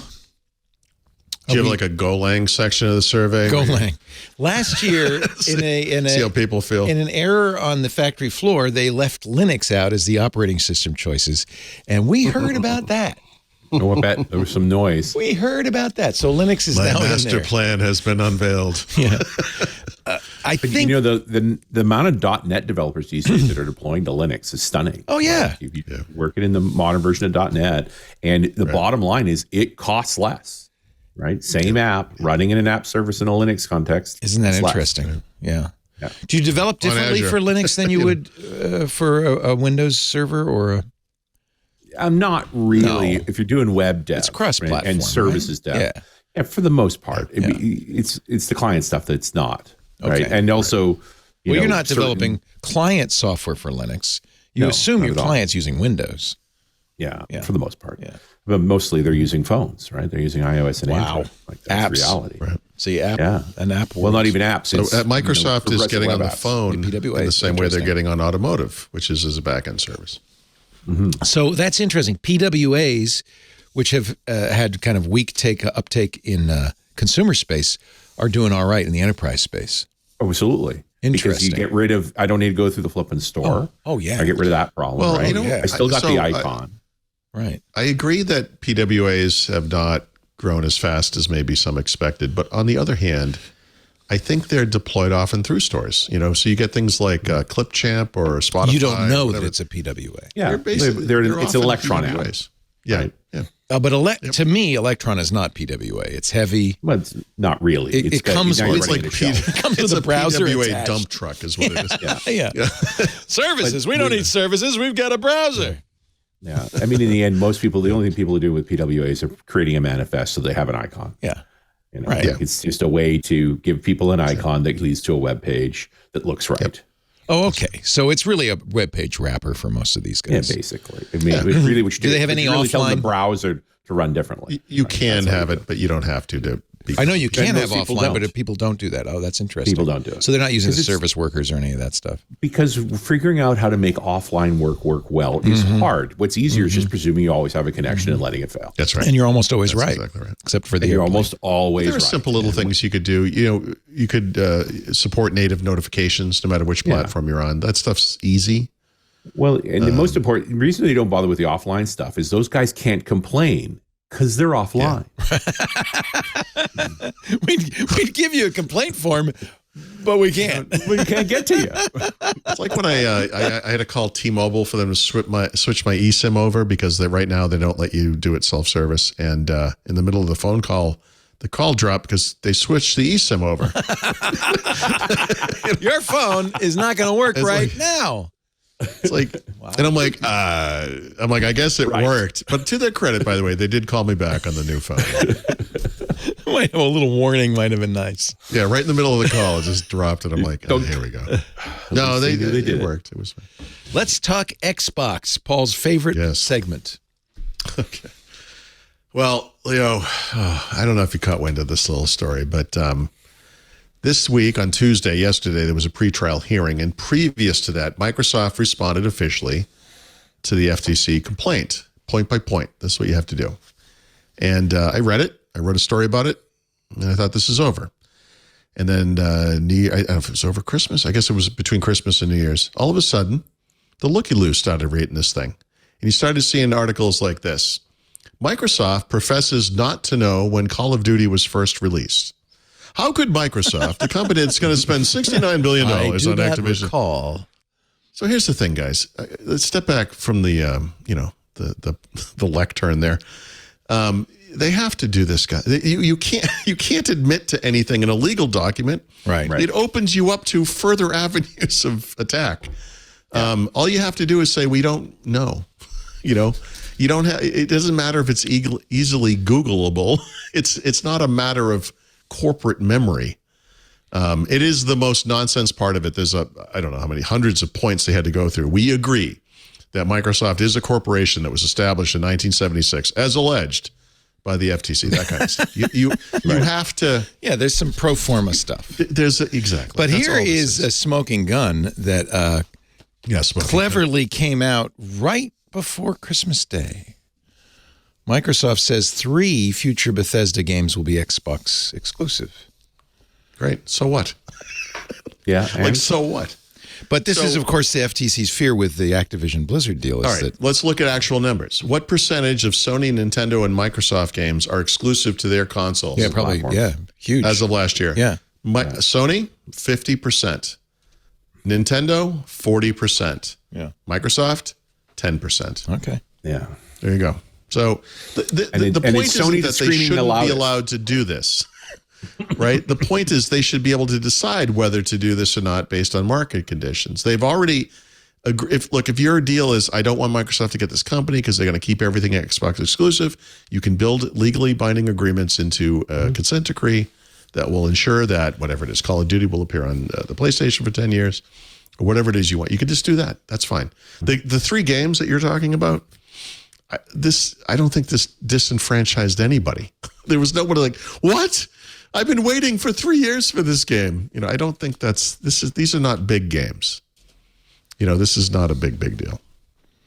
Well, they're kind of new games, right? Like, yeah, right. I'm sorry. Yeah, but they're not existing franchises that are billion. Elder Scrolls is a franchise. Starfield, Elder Scrolls 6, and Indiana Jones, perhaps. Yeah. Well, again, this is their right.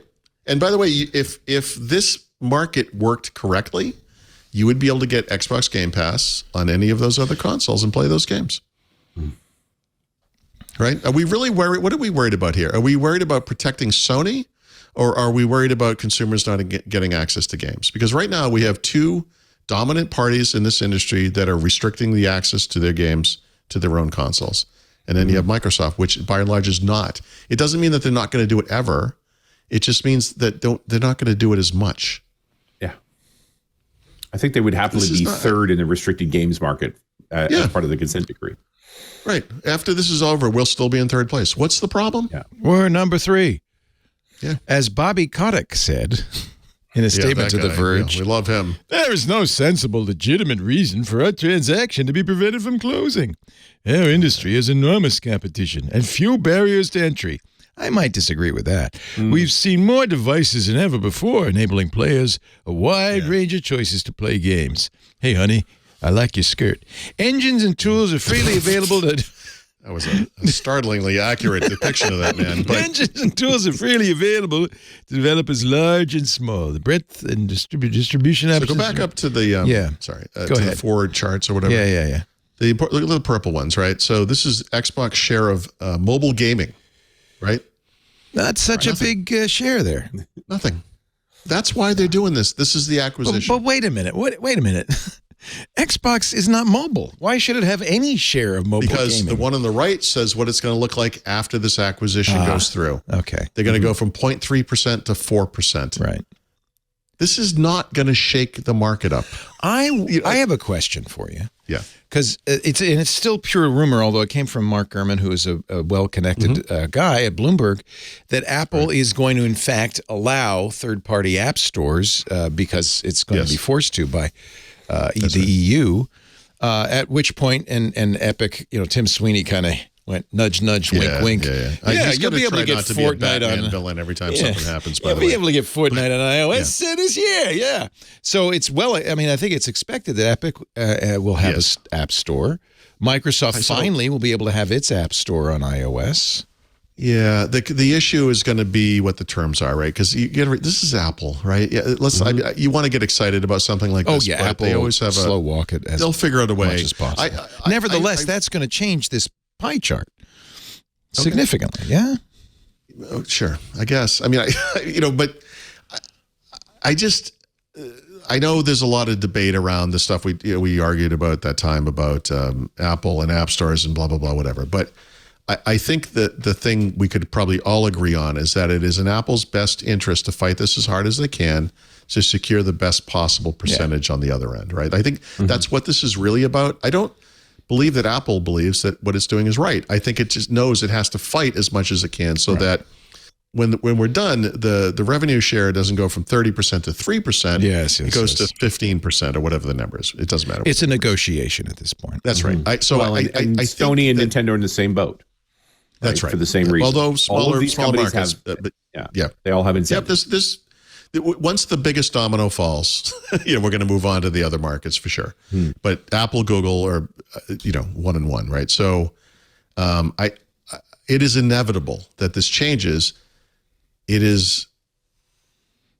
I'm trying to say it's proper. It is right. It is as expected that Apple would do everything it can to ensure that it's as solid as it can be on the other side of it. There's no stopping this, but it's going to come down to the details, the terms of the agreement and so forth. So, yeah, I do expect this to happen sometime. It was surprising to me that it could happen as fast as maybe Gurman was suggesting it might happen, but it's inevitable. Apple still has not confirmed that, by the way. So yeah, of course. But that could be a big thing they announce at WWDC would be the obvious time. They'll present it like we're magnanimously giving away all this money because we love the industry so much. Whatever it is. What else is going on in the Xbox world, Paul? So there was I don't know if you read this story in the New York Times, but there was a great story with an interview with Brad Smith, and they were talking about how has your strategy changed since you guys went up against the FTC and then the Justice Department back in the late 90s, and he was like, he's like, Bob, it's like riding a bike. No, he said, he's actually interesting because they brought him in. Steve Ballmer hired him to solve the antitrust thing. And he came in, the way he got the job was he's like, you mean back in the late 90s? Yeah. In the early 2000s. 2000. He was like, you have to compromise. And so he set that all in place and did the right thing with, finally, belatedly, right? So you talk to him now and their basic strategy is Microsoft's the nice guy of big tech. Yeah. He's like, we're going to work with these guys. There's a great quote somewhere. I think it's toward the bottom of the article. He's talking about a meeting he had with the chair of the FTC. And see if you can just find it. He basically he couldn't get her to agree with him, but she smiled. And he said, you know what? I'll take it. I got that the means smile. We're heading in the right direction. I got the smile. That means there's hope, I wonder who it was who smiled. I guarantee you it wasn't Lena Khan. I think it was. I think really? I think it was. Yeah. Yeah. Just go all the way to the bottom. I think it's that might have been the kind of the smile of a shark about to eat you. No, you had it. I think you had it right there. Right at the bottom. Right. Yeah. Our team, let's see now. Somewhere in there. Just search for I should just search for smile. Is that what you're saying? Yeah, it's in there. All right. SMILE. But in an interview this week, Mr. Smith was sanguine. That means covered in blood, by the way. She did not take... exactly. It's one problem with the English language. Sanguine can mean many things. She did not take me up on my offer. But when I said, give peace a chance, she smiled, at least a little. Maybe she was a Beatles fan or John Lennon fan, he said of Miss Khan. Mrs. Khan. So anytime somebody can end a meeting by smiling, even a little, there's always a little hope we can sit down together in the future and make sweet, sweet love. Well, that's Bobby Kopnick. But I think, yeah, right. Sorry. I was channeling Bobby again. Okay. But I think the point here is that, is what we just looked at with the charts and everything, that, Microsoft's argument is sound, which is like, look, when this is over, you've not created a new industry juggernaut. You've elevated number 3 a little higher, but still number 3. Yeah. I think that's fair. I do too. I think the whole prosecution seems a little unfair. Yeah. It's the wrong company to go posturing? after. I get it. You get what you get, but it's like the FTC needs to make a show of we're against this. Yes, and exactly. then Microsoft has to talk them down. And then there's some concessions made. Like we're going to stop monopolies. And then you go after the 2 little girls selling like lemonade. You're like, you have a monopoly on this corner. It's like, we meant Google. Like, not these 2 people. What are you doing?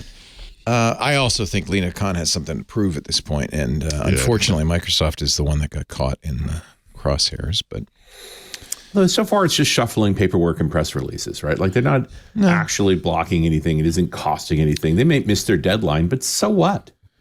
The main thing that's happening here is Bobby Kotlin has to wait longer for his money. Bobby Kotlin. Right?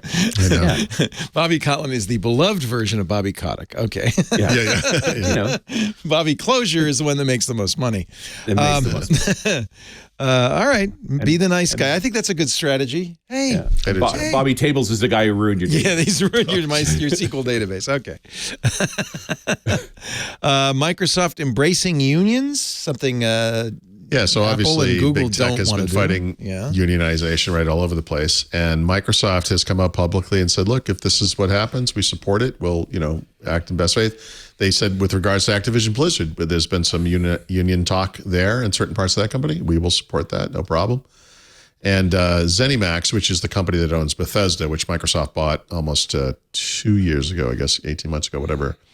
The company before Activision Blizzard, right? Remember, they own id Software and the Wolfenstein games and all that. There is I think it's like a software, like a quality assurance team, 300 people-ish, alerted Microsoft, the parent company, that they were interested in starting a union. They said, yeah, we won't stand in your way. Just vote. And if that's what you vote, we'll recognize it. Actually, the law requires them to do that. Yeah, but Oddly enough. Yeah. Yeah, but they did it. And they voted to unionize, and Microsoft says we will engage in good faith negotiations and work toward a collective bargaining agreement. It's so funny that they get credit for doing what they're supposed to do, but only because Starbucks, Apple, and Google. I was going to say there are so many did. famous examples of companies trying to undermine these efforts. Amazon, I would say, most notably. Yeah, Microsoft gets points for not bringing in the Pinkertons. Yes. Games with gold. This is the moment we all look forward to, Richard, when Paul lists the new January Games with Gold titles, and there are a whopping 2. Yeah, let me take up 10 seconds of your life. Okay. Iris Fall is available to Xbox Game Pass Ultimate and Xbox Live Gold members for free now for the entire month. Yeah, I know. And then Autonauts comes out on January 16th. Not Psychonauts. Don't get your hopes up. Autonauts. Yeah. And again, I don't recognize either of these games. I frankly think they're starting to run out in a way. Well, obviously, they used to have 4, right? So they literally ran out of Xbox 360 and OG Xbox games they could add to this program. They're all done. And I was kind of hoping they were going to go to 4 games for Xbox One and Series X and S, but just sticking with 2. But what do you want for you $60 a year, you cheapo? Come on. We're going to talk about that soon, actually. Is January, maybe it's just that January is a bad, year. Oh, don't excuse it. It's been bad. It's been bad for a while. It's I don't know. This is not much of a perk, unfortunately. It's getting to be less. The big problem I have with this is that you don't actually own these games. So as long as your subscription is around, you have access to those games. But I didn't know that. Okay. They go away. So it's like Game Pass a little bit. Yeah. Well, it is Game Pass, right? It is. Well, is it? Yeah. Oh no, I mean it is. What you're saying is correct. Yeah, it's you have to, the month and the time they're available, add them to your library, and if you don't, they're not available later. You can't go get them later. And if you close down your subscription, they disappear. Oh. So, yeah. Well, that sucks. Yeah, it's not great. I didn't know that. And there's one more FTC story. Yeah, so speaking of the villain from the Batman movie, Mr. Freeze? Tim Sweeney. Tim Sweeney. Tim.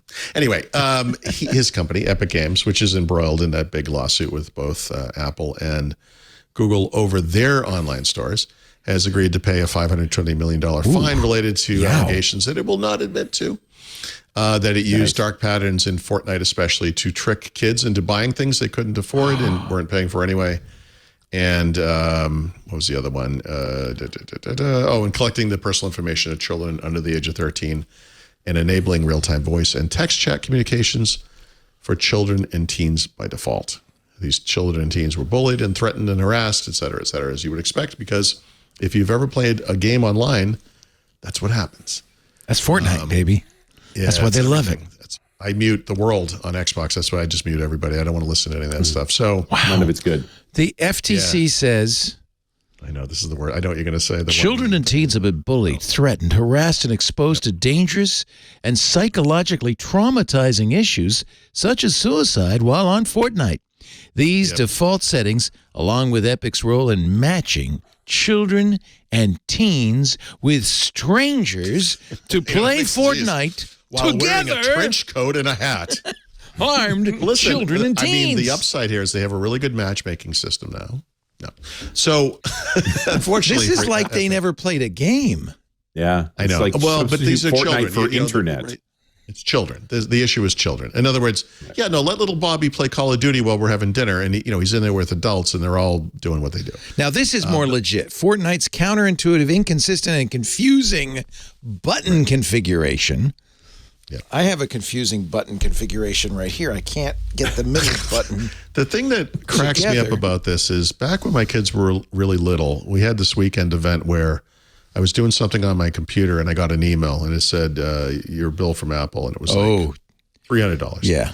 And then I got another email. It said $250. Yeah. And then another email said $150. Yikes. So I'm like, what? Eventually it was like almost $900 worth of stuff. That's all Mark? My kids were playing some little virtual fish tank thing. Oh, yeah. Fish. What? The fish one. Apple gave me all my money back. It was a harrowing day. But, you learn, and I wrote a story called So Easy, Even a Child Can Do It. And that was 10 years ago. I mean, like the Apple fact copped that to it and they fixed it, but it really was a problem. It was a big thing. Well, here's the problem for Epic Games, and this is why they're paying so much money.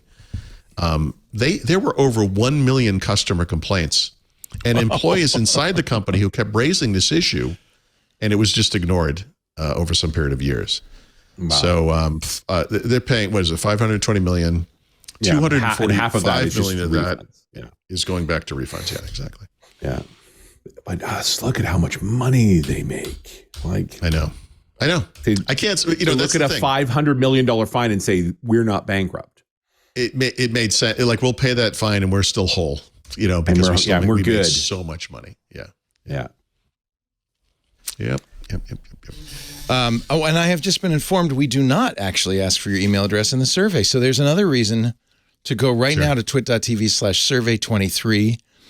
The only thing we do is we track the IP address so you can't do it twice or 100 times, as people on the internet might want. I just wrote my headline: Twit tracks users who fill out survey. Exclusive. But we don't save that information. It's just a little script that says if you sell it to advertisers. Of course we do. Hey, when you want to buy a couple of thousand IP addresses, numbers, we got them. Exactly. These numbers, they're hot. They don't keep it once the survey's They don't keep it. I know. I'm saying that they don't keep it once the survey's closed. They're like, Leo, seriously, you got to get this one management really wants me to make this clear. Yep. We don't track you, and we don't want to. We don't care to. We don't need to. Just take the survey. Twit.tv/survey23. It's harmless, mostly harmless. All right. You know what? I would like to make a plug for Club Twit because. Don't give me that sigh, Paul. My family is texting, and I'm like, guys. Oh, okay. It wasn't me. How did it work? We didn't buy any fish. What are you talking about? I'm surprised you can't hear it. It's like ding, ding, ding, ding. Oh, ding, my daughter ding. invariably calls me in the, right about now, actually. There's a bunch of text. It's all and like I've told her, I'm on the air, stuff. honey. I'm on the air. Are you in a group these- chat with the people? My family is as stupid as people can be. It's just like, it's the middle of a work day. What? Sorry. Well, now we know Paul hates everybody, including... What are you doing texting at 3? It's 4 o'clock in the afternoon. What are you doing? Are you at work? Get out of here, you dumb... So, Sorry. Paul does a show called Hands on Windows. But, you might say, I want that show. Sure you would. Who wouldn't? Micah does a show called Hands on Macintosh. We do a show for Linux lovers called the Untitled Linux Show. We do Stacy's Book Club with Stacy Higginbotham. And you might say, well, where are those? They're in the club. See, Club Twit members support our efforts greatly with their $7 a month. That's all it costs. It's $1 less than a blue check on Twitter, and you get so much more. Ad-free versions of all of the shows. You get the special shows we do only for the club, and there are quite a few of them. The Giz Fizz is one of them.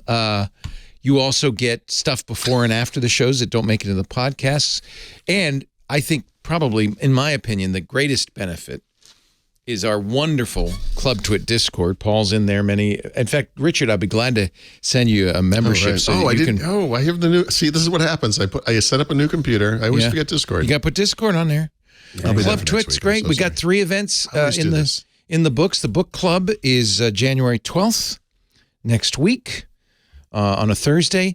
The following week, Lisa and I will do our Inside Twit show, which is a great favorite of all of us. See Lisa and my marriage dissolve into tears right before your very eyes. It's so much fun. Win2 Dow, who is one of the hosts of All About Android, does a fireside chat in the 9th, and there's much more coming thanks to our Club Twit community manager, Aunt Pruitt, who puts all this stuff together. You get all these great groups, not only chat about all of our shows, but about subjects nerds love, anime to autos to beer to comics. I hang out in the coding section where we go back and forth over abstruse topics. Very fun stuff. Breadboard prototyping, which sounds delicious but isn't. Things like that. There's movies. There's all kinds of stuff. There's a makers section, show and tell, a let's play section where you can be in our Minecraft, join our Minecraft servers, plural. We've got a really tough survival server. There's all sorts of stuff. This is all for 7 smackers a month. That's it. Go to twit.tv/clubtwit. And you will also get Hands on Windows. Paul does that every week with lots of great stuff. We occasionally, as a tease for non-club members, put out Hands on Windows and Hands on Macintosh on YouTube. So you can see it there and get an idea of what a great job Paul does on that show. When he's not hating on his family, Paul is the king of Windows tips. Okay, Club Twit, twit.tv/club called the show Just the Tips. Just the tips. Hey, that's a nice skirt you're wearing there. All right. There's something about this show brings out the worst in me. Off we go with our tips, our picks, and our bourbon of the week. We'll start with Paul Thurrott's tip of the week. So I got to ask you a question. So my tip of the week is kind of this debate around whether people should dump LastPass. I will point you to yesterday's Gibson, Security right? Now. Yeah. I've had multiple people tell me that what Steve Gibson said basically was that from a technical perspective, I think there's no reason to leave LastPass. Is that right? No, you haven't heard the latest from Steve Gibson. Okay. So he was saying, LastPass, like virtually all password managers, does basically the right thing. That's an encrypted blob. See, my daughter's calling. Did I tell you? Must be, if that's my stepmother, would you tell her? She's probably in the same group. Again? She's probably in the same group. Yep. Wow. It's time. Honey, I'm on the air. What were we talking about? Oh, yeah, LastPass. Yeah. So, that blob. So, look, LastPass, somebody in the chat room said, you had one job, which was to keep that vault out of the hands of bad guys, right? You're storing the vaults for all of us. They did the right thing. They encrypted it, and they were slow to reveal this, which is another problem. those vaults got exfiltrated by a bad guy. Right, exactly. What they have not told us, and this annoys me, and I think this is another reason to be angry, is they haven't been completely forthcoming. They dragged their feet. They finally told us, yeah, they got the vaults right before Christmas. Again, the best time to bury a story. Did not get buried. But what they didn't tell us is, well, they got a backup of my vault, but a backup from when? Is it an older backup with a poor... I know, they were so vague about it. They were very vague. Yeah. The implication that I read was that there are different vaults with different levels of encryption based on when your account was created. Precisely. Yeah, and that's depending on just like, so they know nothing. Effectively. You know nothing. They use PBK DF2, and that slows down brute forcing if you use enough iterations. But in the early days, LastPass used 5,000, which is completely insufficient with today's modern brute force attackers using GPU and so forth. Which presumably whoever has these vaults now is banging on them. So you may have a vault, an older vault that doesn't have a high enough iteration. They upped it to 100,001 some years ago, but it wasn't automatic for everybody. So you may even, if you have a few years old. So if you go to the website now, it will try to upgrade you. I've never had it successfully work. I've been doing it too late. Yeah, you could change your master password. Doesn't matter. The vault that leaked had the old master password. If you had two-factor, it doesn't help because two-factor is not used in encrypting the vault. So Steve's last episode yesterday, and I'll just give you a hint, Paul. The title was "Leaving LastPass." Okay, easy to find. And your point, which you make in the show notes, is it's not a matter of technically, well, is it secure or not? It's a matter of trust. Right. I think the way they handled this was bad.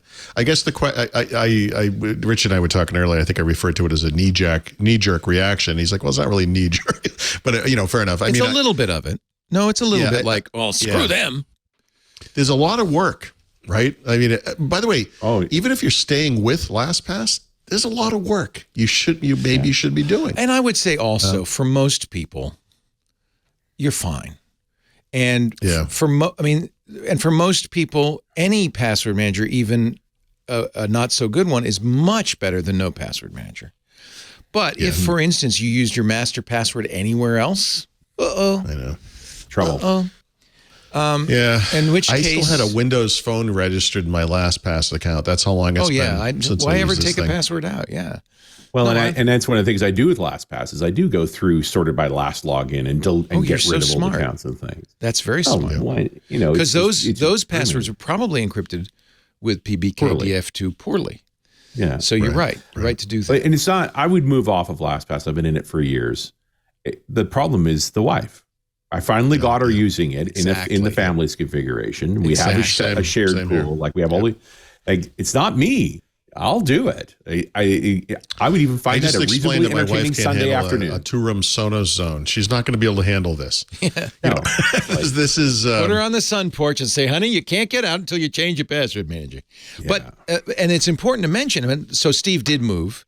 He moved to our sponsor Bitwarden. But he mentioned 1Password, also good. Dashlane, also good. There are plenty of good choices. That's what I hear is 1Password's the big one. It's the second largest. It might even be a little bigger than LastPass. I mean, the big one I hear from people like this. I like Bitwarden because it's not because they're a sponsor. I used them before then because they're open source, and you can host your own vault if you decide you don't want to put your vault in the big pile of other people's vaults. And that's actually of interest, Yeah.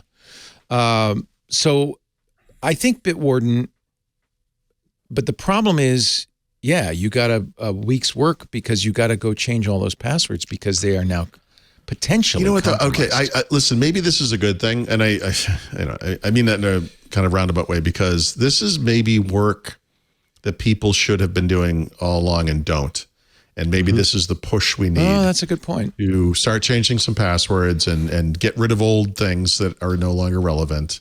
You ever just look at your list of passwords? It's like looking at email. You're like, okay, later. Yeah, I don't want to deal with it. Maybe this was the push we needed to get the cleaning done. Well, and the big thing I found when I started going through the passwords I needed to change, I went after the important ones, right? That's right. Bank accounts and things like that. They were all 2FA'd. Right. And that's every one of them I realized that does protect you, of course. Yep. And I changed the password anyway because why wouldn't you? You're already there. And you use because I've been diligent. You pay for LastPass, right? So you use a FIDO key. And I also use a FIDO key, which doesn't help, right? That's just another kind of 2FA.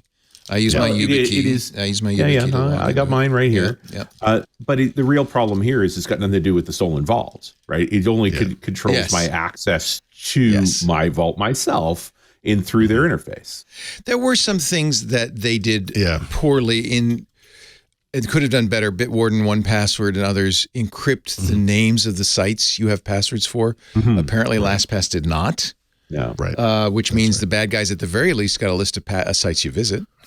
And you have passwords. Which is good information. That's useful. So it's, and I should also say, I've only heard one report from somebody who thinks perhaps their vault was compromised, and they don't have any proof. And these are people, but they probably aren't protected. Well, we don't know. Probably not using, but there haven't been 1,000 people saying, "Oh my God, my bank account was just hacked, and the only place the password was stored was LastPass." Haven't heard that yet. So it may be now. What does that mean? It means maybe the person who stole it is selling it on the dark web and hasn't found a buyer yet, and so it. But it, I don't know anybody would buy that thing. It's just so brute force. Right? Yeah, but if if you were into that kind of thing, I just sold all those GPUs. I know I can't do a brute force. That's right. And the other point is that your name is in the clear. So if I say, look, I really want, I don't know, Jennifer Lawrence's passwords. Yeah. I can find her LastPass vault, and I can say that's the one I want to get into, and put all that brute force on that one vault. Maybe that's valuable to somebody. I don't know. But LastPass didn't even say when the vaults were exfiltrated. They aren't clear if it was all the vaults or a subset. Was it August? Was it November? Right. Was it? I mean, this is what I'm talking about. This is the trust thing. I still don't know that they know, right? They may not know. Well, okay. Then maybe it is a technical issue, because if they don't know, then that's a problem too. It's been several months.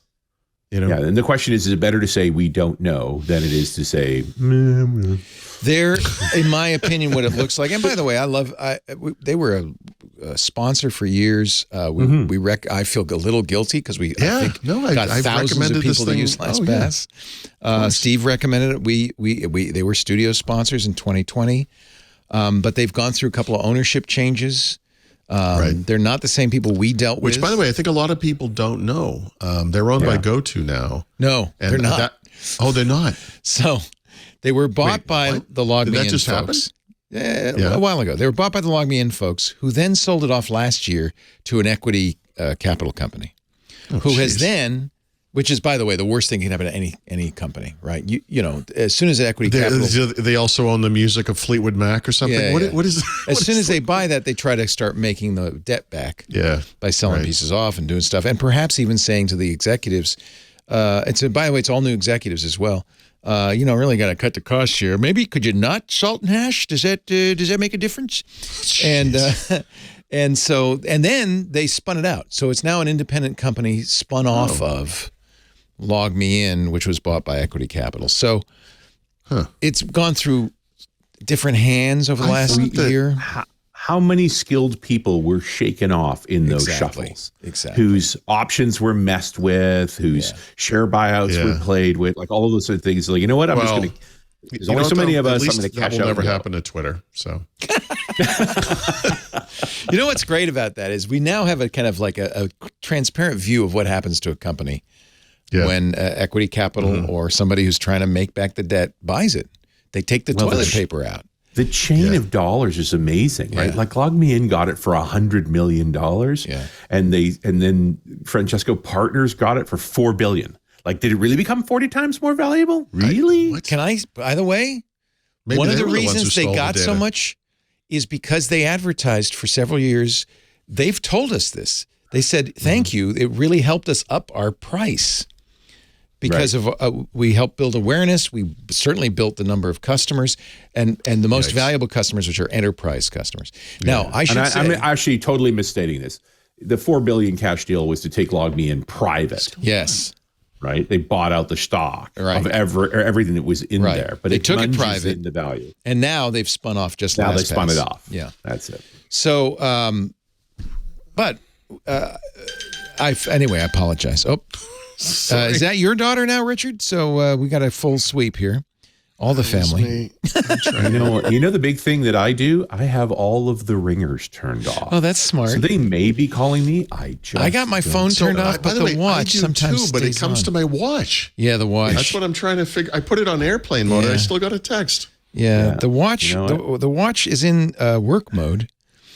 I don't know. Yeah. These things I are don't I understand complicated. these on my icons. watch. One looks like Theater of Pain or something. What Yeah, is- that's for the theater mode. Yeah. You never looked at that? That's the theater mode. It darkens it, so you don't blind people with your Apple Watch in a theater. It's not like a Motley Crue thing. You can't cry Apple Watch in a crowded theater. I think that's the rule. I gotcha. So, I mean, here's my problem for getting off of LastPass. The right thing for me to do is change all the passwords. If I change them in LastPass, it doesn't affect the spouse. She doesn't even know the passwords are changed. They just work. So that's easy. If I go set up, Yeah, well, that's a lot easier than It just moving. takes time. Or I go to OnePass and I start moving stuff, and which of course is going to involve changing the password as well, which means now she breaks. Well, and I got a worse one for you, Richard. I was on LastPass, as is Lisa, my wife. I left LastPass, went to Bitwarden, and after a suitable period of time, a few months, I wisely deleted my LastPass vault. What I didn't know is that deletes all the shared passwords that Lisa had. So all of us, all of a Her sudden, internet broke. everything broke. Every shared password with my wife gone. Yeah. How I made my spouse angry. Yeah, so don't do Easy that. Step. And, we have a LastPass. We still use LastPass, the enterprise version for the business. And we're going to talk with our IT guy, but it's an even greater challenge to move. Task. Huge. And task. is it really necessary? I'm not Is sure. it necessary? I don't know the answer to it. I mean, yeah. You know the bigger thing I'm prouder of at the end of the year, rather than dealing with this and getting my passwords changed, I shut off my Exchange server by the end of the year. Yeah. For Woo! decades. The last domain Wow. moved into forward only through my DNS services, and I closed those ports once and for all You were running an Exchange server? since 2010. Are you a masochist? Yes, because you know what it is? Because deep down I hate myself. Yeah. Thank you. Thank you. Wow. But as is the why we're run friends. as guy, We get it was each other. No, you useful. had to. It's Dude. good. You I were. could look an Exchange guy in the eye and say, "Listen, I feel your pain." what it's like. Yeah, and but now with all- I want it. Now it's like, get to the cloud, save yourself. How many Exchange flaws were there this past year?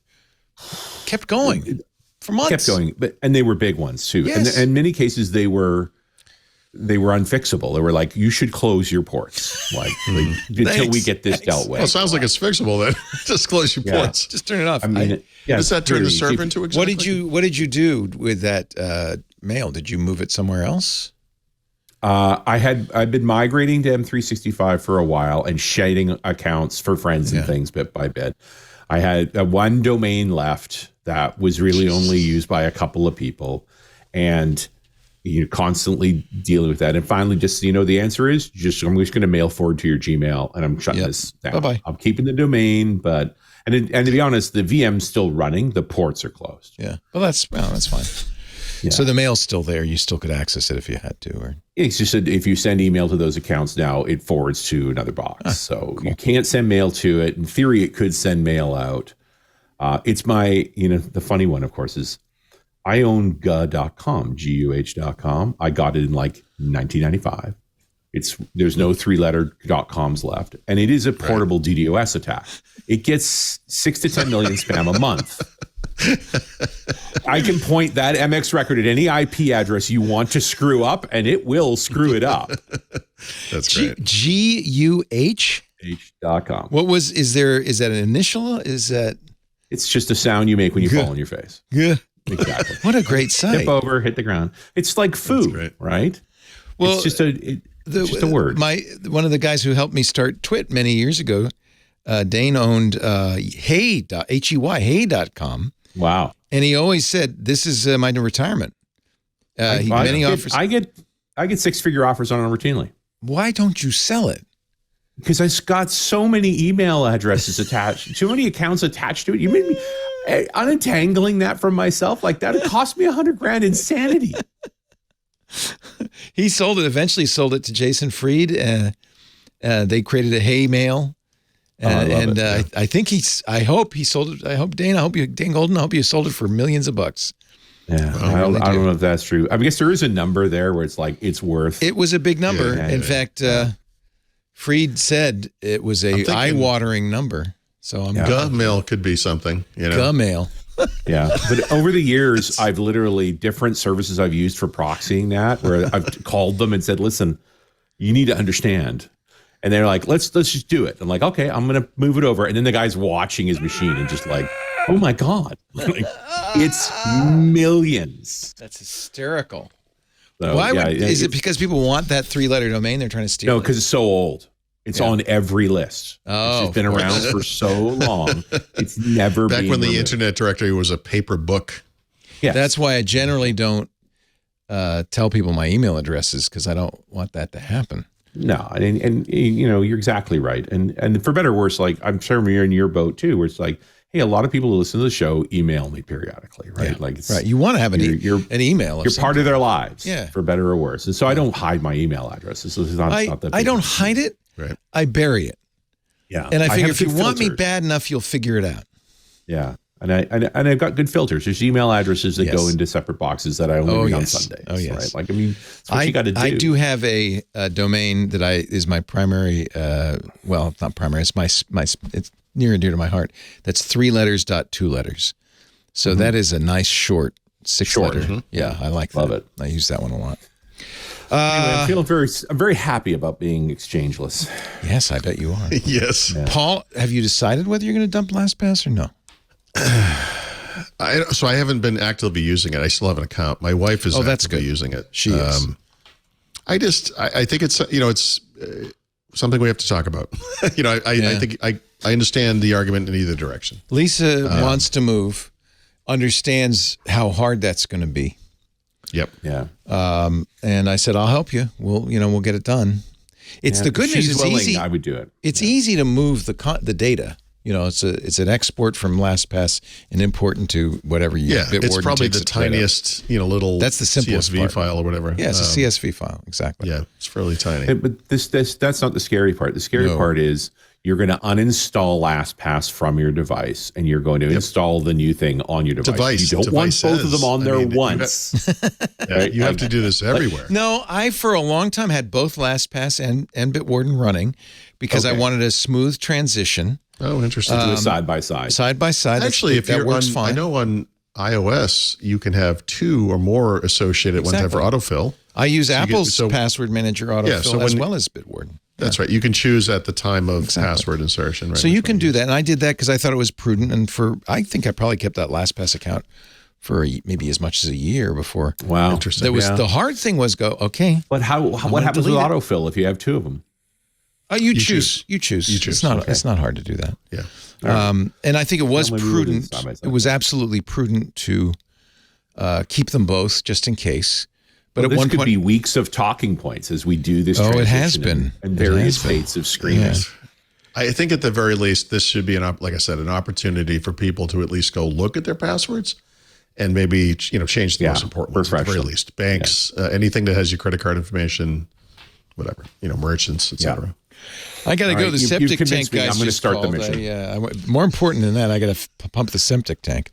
There you go. It's kind of Is related. that what we're calling ending the show now, Liam? You're Very much pumping the same septic, Time to pump the septic tank. if you know what I mean. You know what I mean? Nudge, nudge. Your app pick of the week, Paul, is kind of contrary to what you were just talking about, but okay, I'm going to go with it. Yep. Yep. So I have been paying for an Xbox Game Pass Ultimate subscription for a long time. And it's expensive. Yes. And the truth is, I don't know if you're $15 a paying month, attention. right? Yeah. I don't know if you pay attention to my video gaming escapades, There's but I only pretty much one. play one game. There is but one. Yeah. And that game is not on Xbox Game Pass, although I'm hoping it will be. So Were you thinking maybe again, you'd find another game like, maybe it's just that I haven't. I always think that I would, Me and too. I never do. Never do. And here's how it is the thing maybe that should have been the clue. I haven't, the new Call of Duty game I play. So the previous 3 games I did not play. I tried to play each of them. I bought each of them and they were awful. Like the online experiences are so terrible. So for the past 3 years or plus, I have been playing a 4 or 5 year old Call of Duty game, not the new one, right? Oh, so wow. I didn't know maybe that should have been the hint that I don't need Game Pass. Like confronted by the fact that I don't like the new Call of Duty, I will instead play another Call of Duty. Anyway, the point is none of those games are on Game Pass. So, Xbox Live Gold is $60 a year. Game Pass Ultimate is like $180 a year. I mean, probably maybe $150 if you bought it in 2 6-month chunks or whatever, but it's significantly more expensive. So I guess the point of this is I'm going to do what's right for me. And that's what everyone should do, right? I mean, so I'm not saying everyone should quit Game Pass. I think Game Pass is a great value. It's just not the way I game, so it doesn't really make sense for me. I like the idea of it, but it's not right for me. Okay. Dump Awesome. it. Yeah. Dump LastPass and That's right. Game Pass. Yeah, this week it's not so much picks as Ultimate. it is tricks. tricks. Finally, I've been waiting for this. Yeah. I'm very excited. Richard Campbell, as some of you may know, is a guru. He's my personal guru of brown liquors. Yeah, me too. Yeah, I've learned everything I know from Richard. And I've introduced you to a few. Yes. I had a little Angel's Envy over the holidays, actually. It was Very quite nice. good. Very drinkable. Yeah. Drinkable, that's a good word for it. It's like your daily driver, so to speak. Totally. and if you want to drink it on its own, right? It's not. I wouldn't blend. No. and do I put it anything. on a big ball of ice and slurp it. Yeah, up. that's fine. That's legit, right? Like I that's in a Maker's Mark, I'll drink that way occasionally, but typically made into a Manhattan or an old fashioned. Yeah, I was gonna say cocktail. That's a cocktail. It's Cocktail, although a nicer cocktail bourbon. Yeah. And we're all bourbons here because I got a new bourbon for Christmas that mysteriously has vanished at this point. Oh. And it's But from Christmas was only a week ago, Richard. What happened? Only Christmas was only a week ago. Which is from the Orphan Barrel Distillery. So this is an interesting group because they don't do their own distilling. These folks are out of Tennessee, and for many years now, they clearly have relationships with a lot of distilleries because they buy old barrels from different distilleries. And normally bourbons, you don't find them much more than 5 or 6 years old. And generally they don't mention how old they are when they're that class. Like most, Maker's Mark is 5.5 years. That's about it. You do see the occasional, the Weller 12s and some 18s and so forth, but many of the Orphan barrels are substantially older than that. And I still have, the other problem, of course, is they buying these barrels, they're combining them and doing their own bottling. And when those barrels are gone, they're gone. Hence the name Orphan Barrel. So I have one Barterhouse 20 left that I bought several years ago. I don't know what is going to make me open it, because once I do open it, it won't last. But it's probably the last one. And they have a bunch of different whiskeys very much made the same way. And I've had many of them. They had Forged Oak, certainly the Barterhouse, a few of the different rhetorics, which they have. They've clearly bought enough barrels of that they're actually only bottling a certain amount each year. So they started with a 20 and now they have a 21 and I think they're up to 25 now. But this particular one that I got this Christmas is a bottle called Fable and Folly. And it's marked as a 14, although it is actually a blend of the remains, the leftover barrels that they made Forged Oak and Barterhouse and Rhetoric from. So it had an interesting character. We talk in bourbon, we talk about spiciness, and that's typically because of rye. All bourbons are made with typically at least 3 grains, primarily corn. The FDA requirements for bourbon is 51% corn. And because corn doesn't fully get consumed properly by yeast, it'll make methanol, which will make you go blind. And that's not a feature most people look for in bourbon. Good. No. That's what my so friend they makes. typically add 5 to 10% of barley to the blend because it provides the amylase to properly digest the corn. And so they call I the did middle. not know that. That's quite interesting. That's how they work together, right? Whereas opposed to Scottish whiskey, where it's purely barley, and Irish whiskey, where anything goes. But who requires corn in your bourbon? So to be declared bourbon, right? If you're going to follow the appellation rules to be allowed to use the term bourbon, you need to have 51% corn. Who sets that? The Kentucky, the FDA. Why would the FDA require something that's potentially poison. It's the champagne of whiskeys. The distilleries asked for it. Yeah. Right? They didn't want other people making alcohol calling it bourbon when it wasn't bourbon, right? And the drive for America to use corn in their liquors was that they had a lot of corn, which has turned out to be the drive for most alcohol. It's the corn manufacturers again. Exactly. Yeah. So that middle grain between the corn and the barley is kind of the defining aspect of any bourbon. And the majority of them use rye. And rye tends to have a spicier character to it. But where you typically find very mellow bourbons is when they don't use rye, it's when they use wheat. And for example, in Maker's Mark, it's red winter wheat. Same is also true for one of the anyway, name jumped out of my head. There's a few of them. And that's what I think makes this Fable and Folly interesting, is because some of the barrels were rye and some of them were wheated. And so you get this little spice note up front, and then it chills out. It doesn't get as hot. It's an interesting combination. And so very special bottling. And I don't know how long they're going to be around, which is typical of Orphan Barrel. So while you can find it, you should grab it reasonably priced. Orphan Barrel just finds these barrels lying around and... Exactly. And this is a big business. This has been going on in Scotland for many, many years. The Gordon MacPhails and the connoisseurs, like these are all organizations who do that. It's also common for wine in France that there are wine bottlers that buy barrels from other wineries. Right. And so to me, it seems like Orphan Barrel was one of the first to do it for American bourbon. And have made some lovely things in the process. I love the bottle. They have a lot of fun with their bottles. It's really pretty. It's really pretty. So these are all different liquors. Orphan barrels. Orphan barrels. So they're all bourbons ultimately. They've come from a few different rick house. A rick house is basically where you store barrels for aging. Yeah. Yeah. Do you drink straight up rye? Like, what do you think of rye compared to bourbons? They're actually fairly hard to find because rye is expensive, right? Wheat is inexpensive. Corn is inexpensive because we've now tuned their growth to increase their density so much, right? Yeah. Like why do we mostly find wheat and corn? Because we've learned to grow a lot of them per acre, where barley and rye don't grow well. There are a few. I have had them. They're not great. They're very strong. They come across very harshly, as are most single vintage. Think about it from the wine perspective. A single vintage wine, a single grape wine versus a blend. And the reality is, for the most part, in whiskeys, they're all blends. So, I mean, I think the big rye that's out in the world is probably like Bullet rye, compared to, say, Bullet bourbon. I mean, except Bullet rye just has a higher component of rye. It's still mostly corn. It's still mostly, okay. And isn't Bullet one of those whiskeys that looks fancy and fun, but is really made by one giant factory somewhere in the Midwest? It's from the French. Well, I was just using it as an example of I understand of a rye. Yeah, I didn't. Yeah.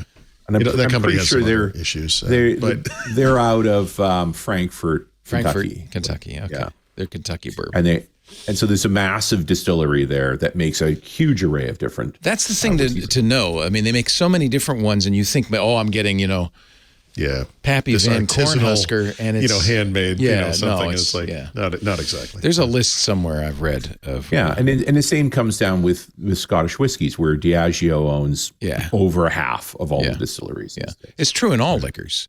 Inevitably, because the business of selling alcohol worldwide is expensive, right? And there are economies of scale. If you, you can have a big factory, it's going to always be cheaper.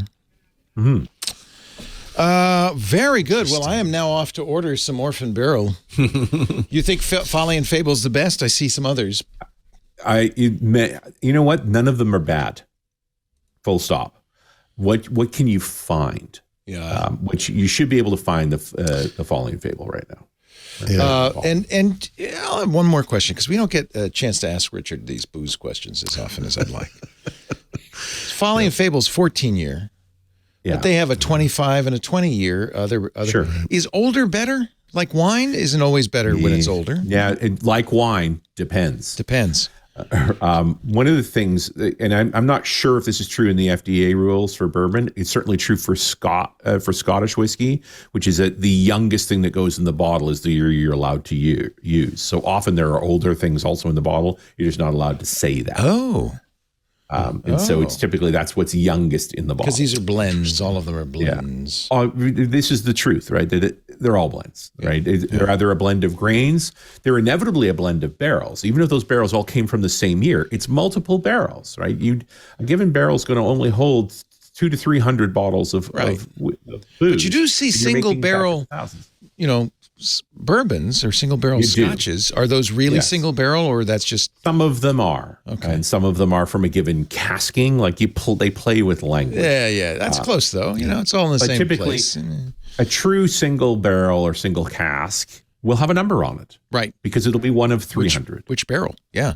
Well, or which bottle from that barrel? Yeah. From that given barrel, and often the funny part is they're often priced accordingly if they're export. I typically buy single casks in Scotland because they're not labeled for export, so they're quite inexpensive. Yeah. But you have to go to get them, which is not a. We have a friend. Not a terrible problem. We have a friend who has a special suitcase for going to Scotland or Ireland, buying whiskey and bringing it back. That would be me. I have one of those. Right. So I have a bag that will comfortably carry 8 bottles. Yes. Which then and the border's gotten to know me well. You're only allowed to bring in 1 bottle undeclared. You have to declare. It doesn't mean they're going to charge you for them. All you have to do is convince them that you're not going to sell them. It's just for me. It's for me. And they take one look at you and they go, I'm a collector. Get in there. Well, there's a couple of things you can do that make it easy. One is don't have 8 of the same bottle. Right? The fact that they're all different matters. Yeah. But I've also learned, be excited to show them what's in your bag, which generally is good for borders for a full stop. Like, wait till you see what I have in this bag. And then tell a story I have about something each to bottle. declare. Look at this. Because you really know, you really care. I really know, and I'm excited about it. Yeah. I'm an enthusiast. Because by the second story, they're like, please stop and go away. I should have done that when I got cut smuggling him on into the United States. Retcon 5 says, we got Call of Duty here and Call of Duty free. So there you go. 2 versions of the same game. Richard, it's always a pleasure to have you on. Thank you for joining us. Run as Radio, and that's runasradio.com. And, of course, .NET Rocks. But if you go to Run as Radio, can you find it all? Oh, it's all there. It's all there. At Rich Campbell. This week's show is... Yeah, at Rich Campbell's the Twitter handle. This week's show is Martina Grom talking about M365 governance. Those are the topics we ought to do more of, Paul. Leo, I think we should table that, and we could discuss it at the next meeting. Okay. Paul Thurrott is at thurrott.com, THURRO, double good. There's doubles in all of it. THURRO, doublegood.com. His new book, The Field Guide to Windows 11, which includes the Field Guide to Windows 10. It's the turducken of computer books, is available at leanpub.com. And like a turducken, you can cut it with your bare hands. No, I don't think so, actually. It's probably, if you had it in paper, it'd be pretty darn thick. You probably couldn't. Paul, have a wonderful week. Richard, have a wonderful week. We will see at least Paul back here, right here next week for Windows Weekly. We do it 11 a.m. Pacific on a Wednesday. That's 2 p.m. Eastern Time, 1900 UTC. You can watch us do it live at live.twit.tv. There's also an audio stream there. You can chat with us at irc.twit.tv or in the Club Twit Discord if you're a club member. After the fact, on-demand versions of this show available at twit.tv/WW. Paul also posted, I never mentioned this, but Paul also kindly posts it on his website, thurrott.com, along with his First Ring Daily show that he does with Brad Sams every day. So that's a good source as well. You know what, the best, and there's a YouTube channel, of course, but the best thing to do would be find it in your favorite podcast player, subscribe. That way you get it automatically. You're supporting the, I think, very important ecosystem of free, independent, RSS-based podcasting. Yeah, you can listen to us on Spotify, sure, but subscribe in your favorite RSS client, in your podcast client, and That'll make everybody feel like they're doing a good thing.